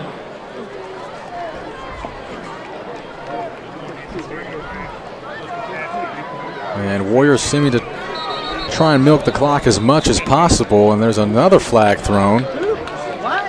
And looks like what's going to be another illegal procedure, as Tim Coakley is visibly frustrated on the sideline. And Kane Lowry is going to step off, replaced by Dockery.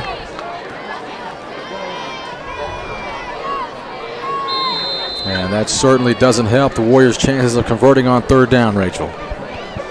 No, those little penalties when it's 3rd and 8, making it 3rd and 13, add up a lot of yards.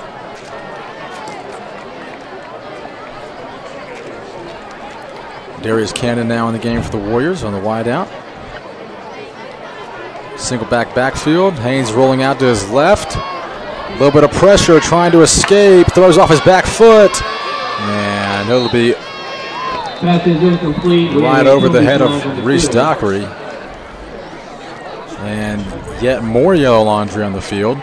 Seems to be the story of today's game.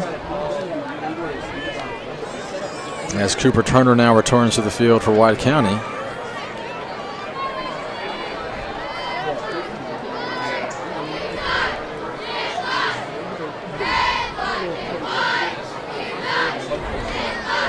And that's going to be an illegal procedure against White County. Hoping to clean that up here in the 2nd half. And that penalty is declined. The penalty against White County is declined. It'll be 4th down and 13.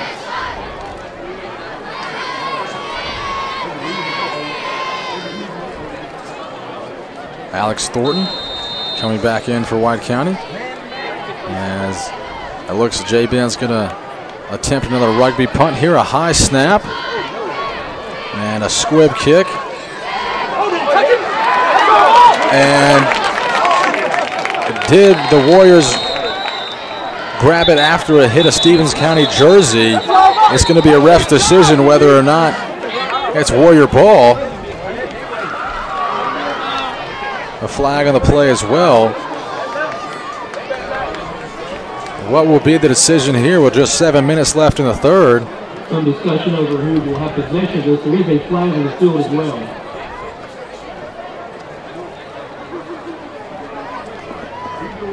And this could be huge for the Warriors if it's in their favor. It appears if it just brushed up against the leg of Cameron Lacey, and Mulligan's able to fall on it.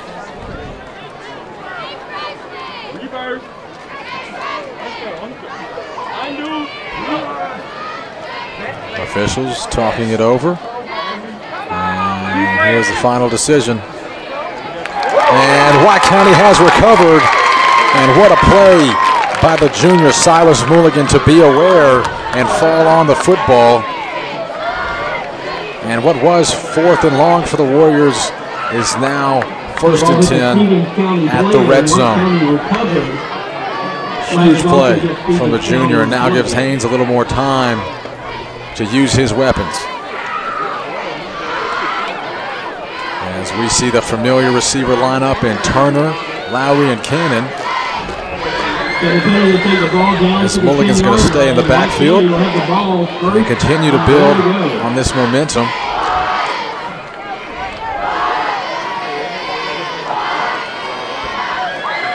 Rachel, hard to see the Warriors not putting 6 on the board with this field position. They're going to call Mulligan's name again, and he's staying on his feet. He'll gain a few yards inside the 10-yard line. For 2 or 3 yards, it'll be second down and goal.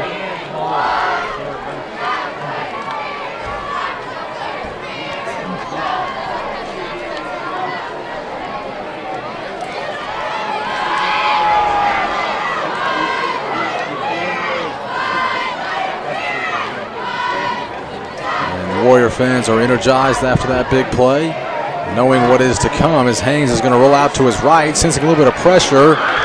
He's going to keep it himself, and it looks like he just is short of the goal line as his knee hit down on the 1. Great effort there from the senior trying to reach out.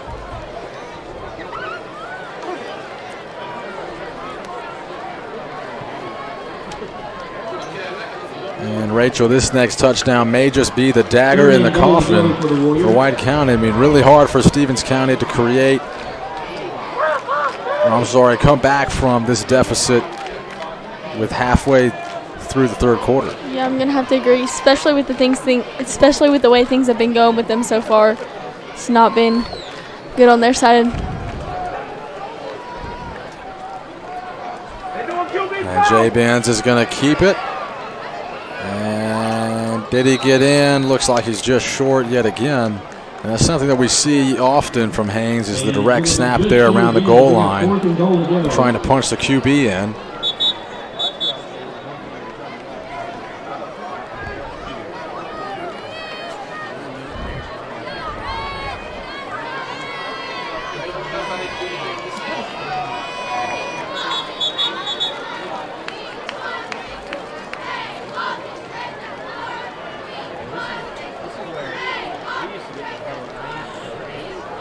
And Seth Stonecipher now joining Haynes in the backfield.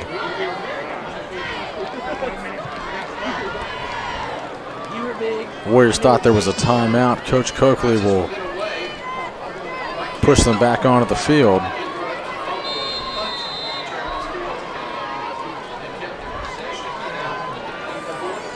And Warriors now about to add 6 after the fumbled punt return. A huge play there by Mulligan, being aware, being present. And he's now able to help his team take even more of a commanding lead with the clock winding down. Just over 5 minutes now left in the third quarter as White County's going to time out and talk it over. Do you think they'll bring Andrew out here? Do you think they'll leave the offense out on the field with it being 4th down? Well, I think in White County's position, you know, why not go for it? I mean, what is there really to lose? And knowing Tim Coakley's coaching style, I don't see him bringing Andrew Pierce onto the field here. I see more of a trick play, something that's exciting, something that can get some momentum going, and that's just his coaching style. He is a risk reward, and I think we're definitely going to see the offense come back on the field for 4th down.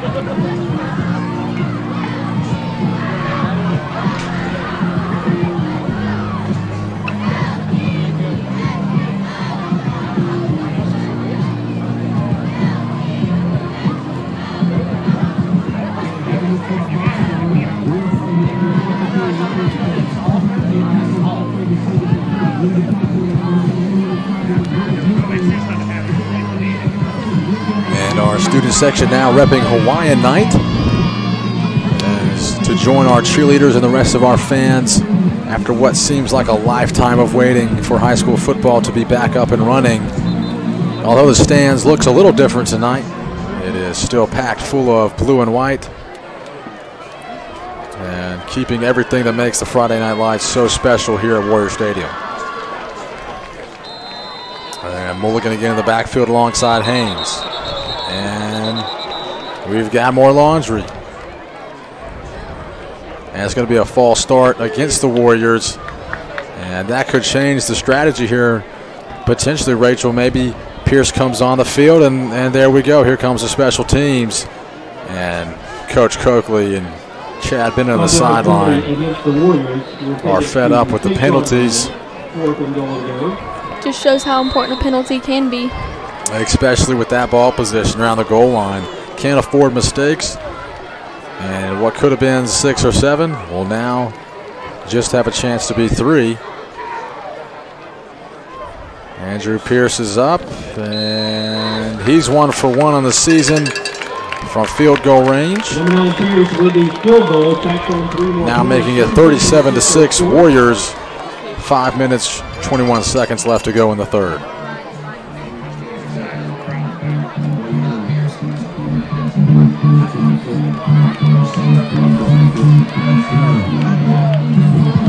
And so White County continuing to add to this lead little by little, and they controlled a lot of clock on that drive. The fumbled punt return, I mean, really helped them to take over control of the third quarter, gave Stevens County almost no time on offense.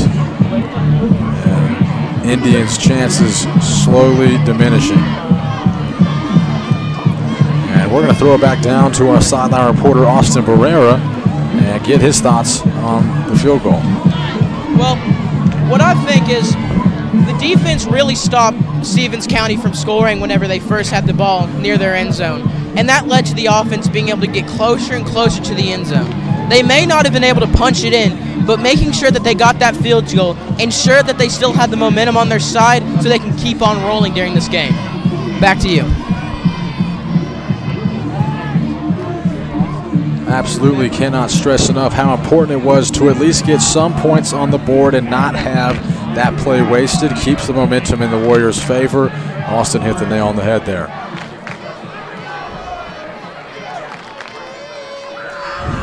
And Pierce again, setting up for the kick. So far only kicked pooch kicks and onside. We'll see if he tries to bomb it deep here or if they stick with the same old.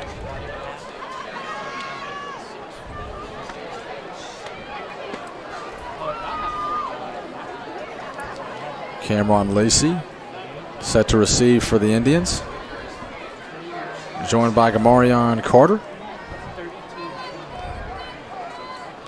who we mentioned is committed to the University of Liberty, going to play at the collegiate level. And he's shown off some athleticism here tonight, although not much has been able to get going for the Indian offense. And Indians only advancing to the 20-yard line. Return for Stevens County.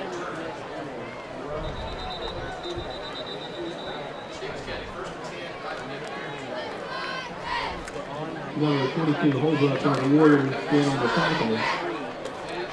And this Warrior defense has been making stops here in this third quarter, and expect nothing less here yet again. Reese Dockery now in an outside linebacker. To his left, Dylan Archer. And Bryson Cronick back at cornerback position. He's got an interception tonight. They're going to throw the screen out there. Trying to get the first down. It appears he's just shy. And trying to hit Cam Lacey yet again. Caldwell to Lacey's been the relationship we've seen all night. And what we haven't seen unexpectedly is Caldwell to Gamarion Carter. It appears that the Warriors are doing a good job of watching number 6, trying to minimize how much he's able to impact the offensive effort.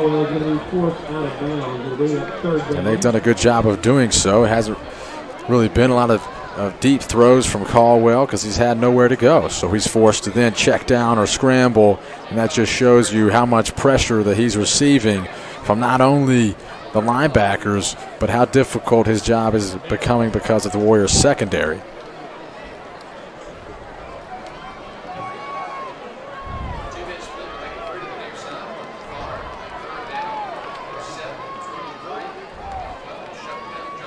Caldwell dropping back. Drops the shoulder, didn't want it, and now he's got to scramble away. Throwing off the back foot. And almost intercepted there. But the pass is completed, and he won't go down. Caldwell's pass complete, number 11, Lanier. And Lanier just wouldn't go down. Continuing to chop his feet, showing off strong legs, showing off explosiveness. And he's able to fight for a few more yards.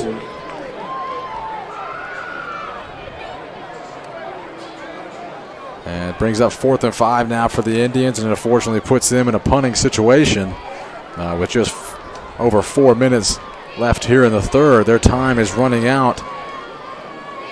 And not being able to put 6 up there or at least advance the ball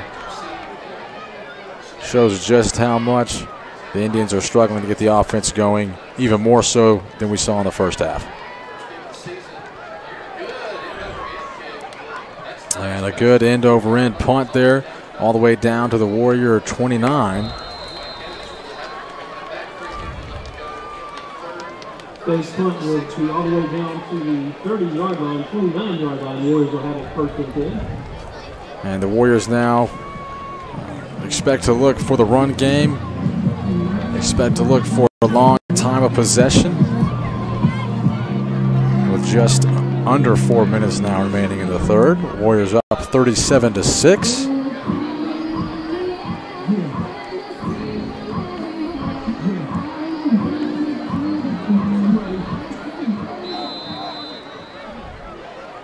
And Haynes going to give it to Mulligan. He's trying to get some room on the outside. A couple of lead blocks, but nowhere to go. And he doesn't really get much, and maybe a loss of 1. And tackle made Cunningham, a junior, who has really developed into a key defensive player for the Indians, able to fly around all the field. And Stonecipher now comes in to join Haynes in the backfield.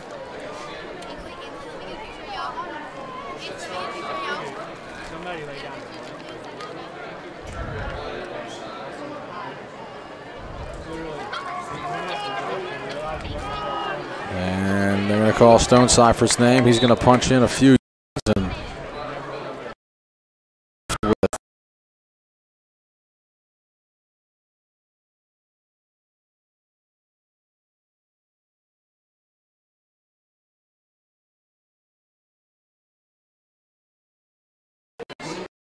For your information,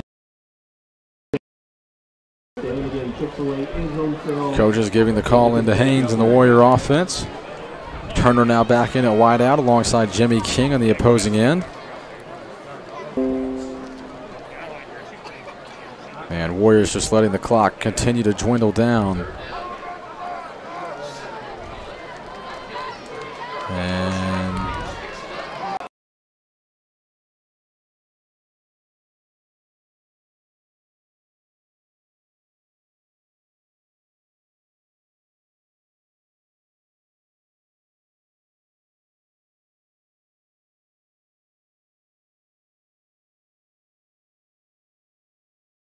And Harmon Greer's helmet's going to come off. He's going to have to step off the field.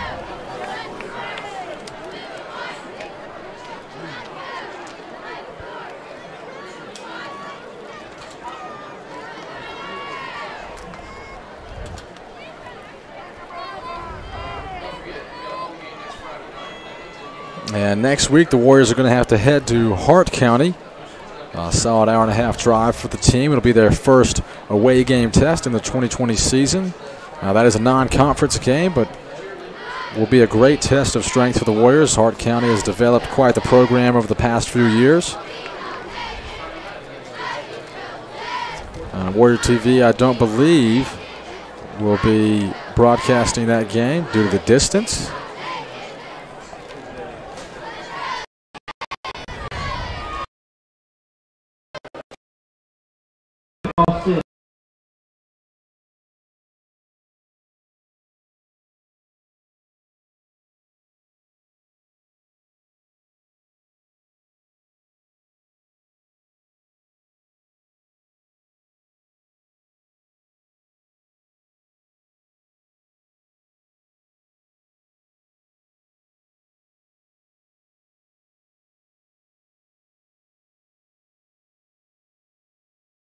onside for now in the backfield. Warriors looking to convert here on the money down. 3rd and 7. Haynes drops a shoulder. Oh.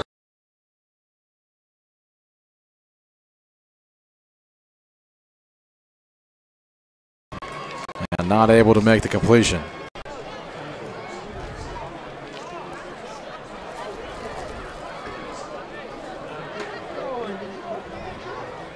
And Warriors sideline looking a little different this year as they're having to social distance, now allowing players to down to the 10-yard line. Previous years to the 25.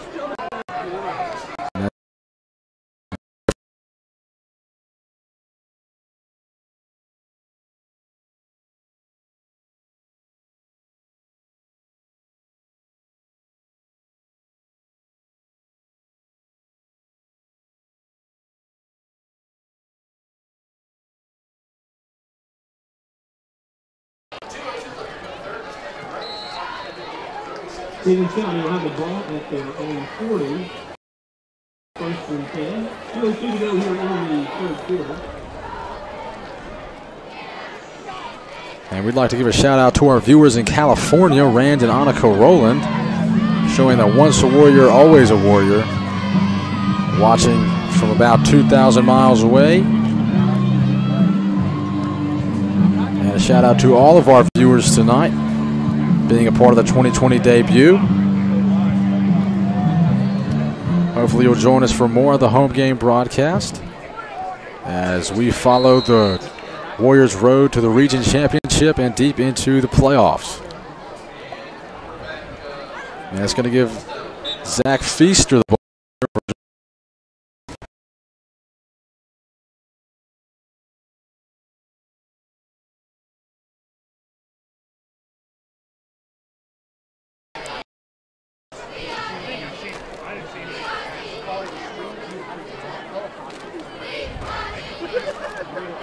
And Feaster's helmet's going to come off. He's going to take a trip to the sideline.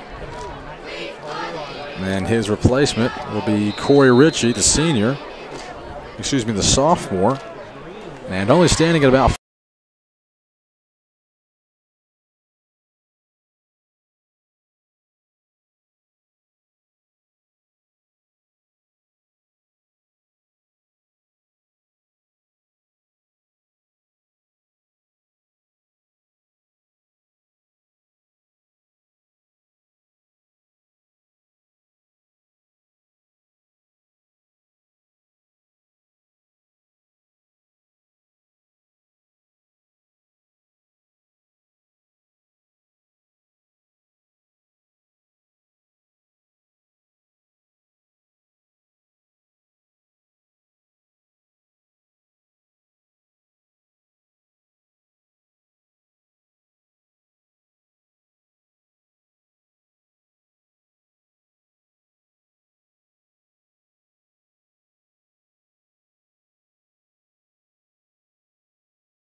That will be the goal as the Warriors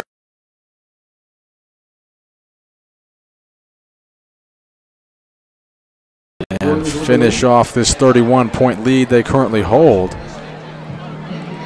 And they're going to move to the other end now as we're about to kick off the fourth quarter.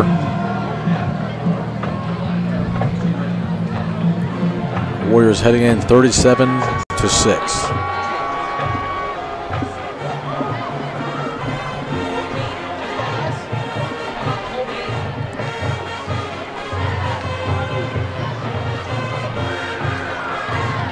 We're going to hear a quick word from our sponsors before we kick off the fourth quarter.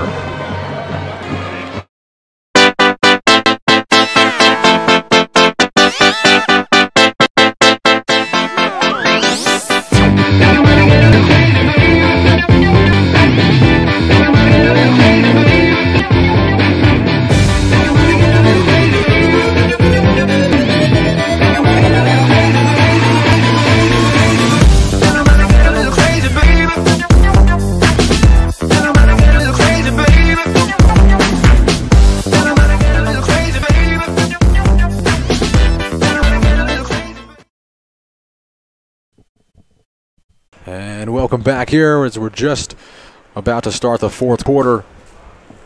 Warriors have a commanding lead, looking to polish that off. And Cooper Turner in motion. He's going to take the sweep and immediately swarmed by a tribe of Indians there. Oh no, it's a reverse.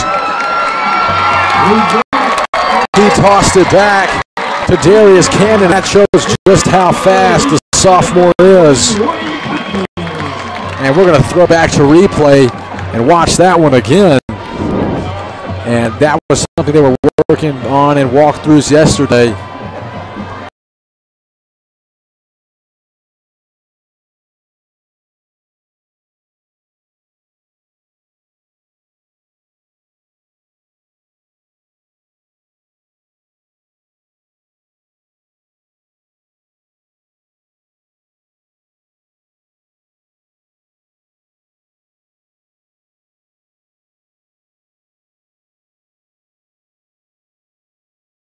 From Pierce, making it 44-6 Warriors' favor. And Rachel, I believe that one will put it far out of reach for the Indians. At this point, you're now playing just to defend your name. I do agree, and I think that also shows like the aggressiveness of Coach Coakley and the offensive coordinator, like you talked about earlier. Just keep putting points on that board and doing trick plays like that. Absolutely, and you wonder how long we'll stay in here. Rachel was just asking me, do you think they're going to pull Jay Ben? Do you think they're going to leave him in? And I think we're going to see a lot more of younger talent here to take the field, get a little experience, and we're going to throw it down to Austin Barrera to get his thoughts. Well, coming off that interception by Dockery, this just really led to great field position for the Warriors to score that touchdown.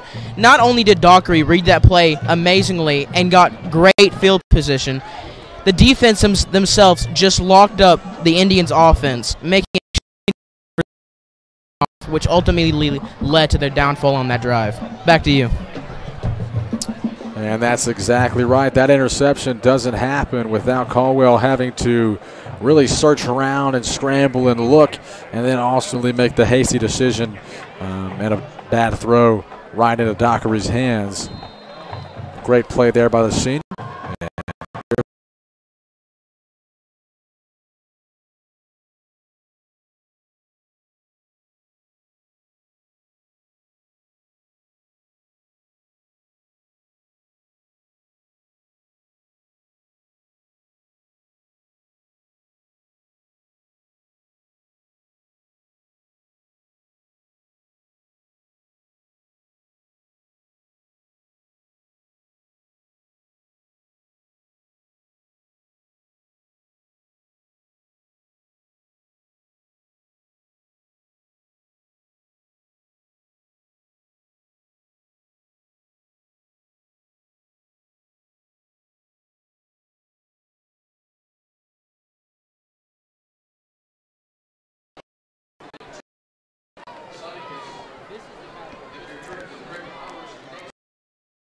Indians are going to go to the run game here, calling Feaster's name.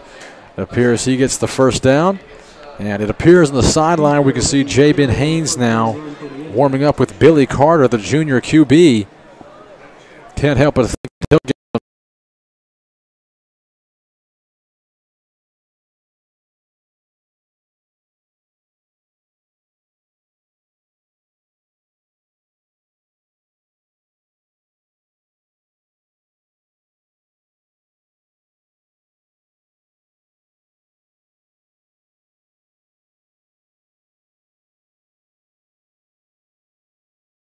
sophomore, and so already Warriors now integrating the younger talent, the second and third string, gaining experience, developing players, and a great opportunity for those younger guys now to mature and develop into what will become contributors in the future. Yeah, I think that's especially important this season because you never know what might happen, who might be out from week to week.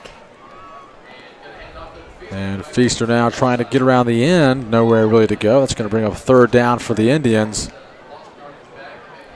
And they're going to need to convert. And absolutely, Rachel, you never know when you look.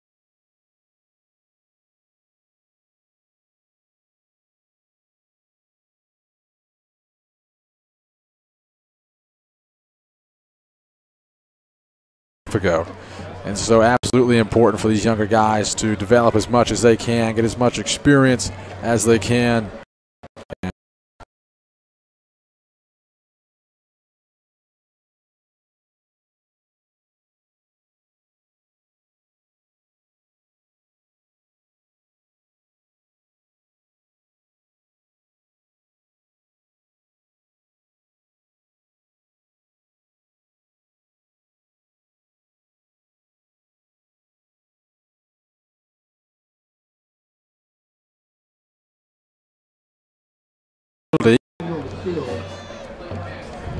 A phrase I feel I've times tonight.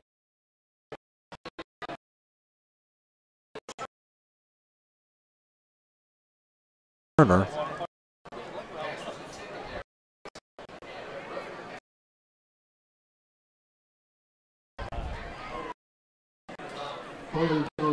And it will actually be a holding call now against Stevens County.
Hey guys, so I guess the game has froze again.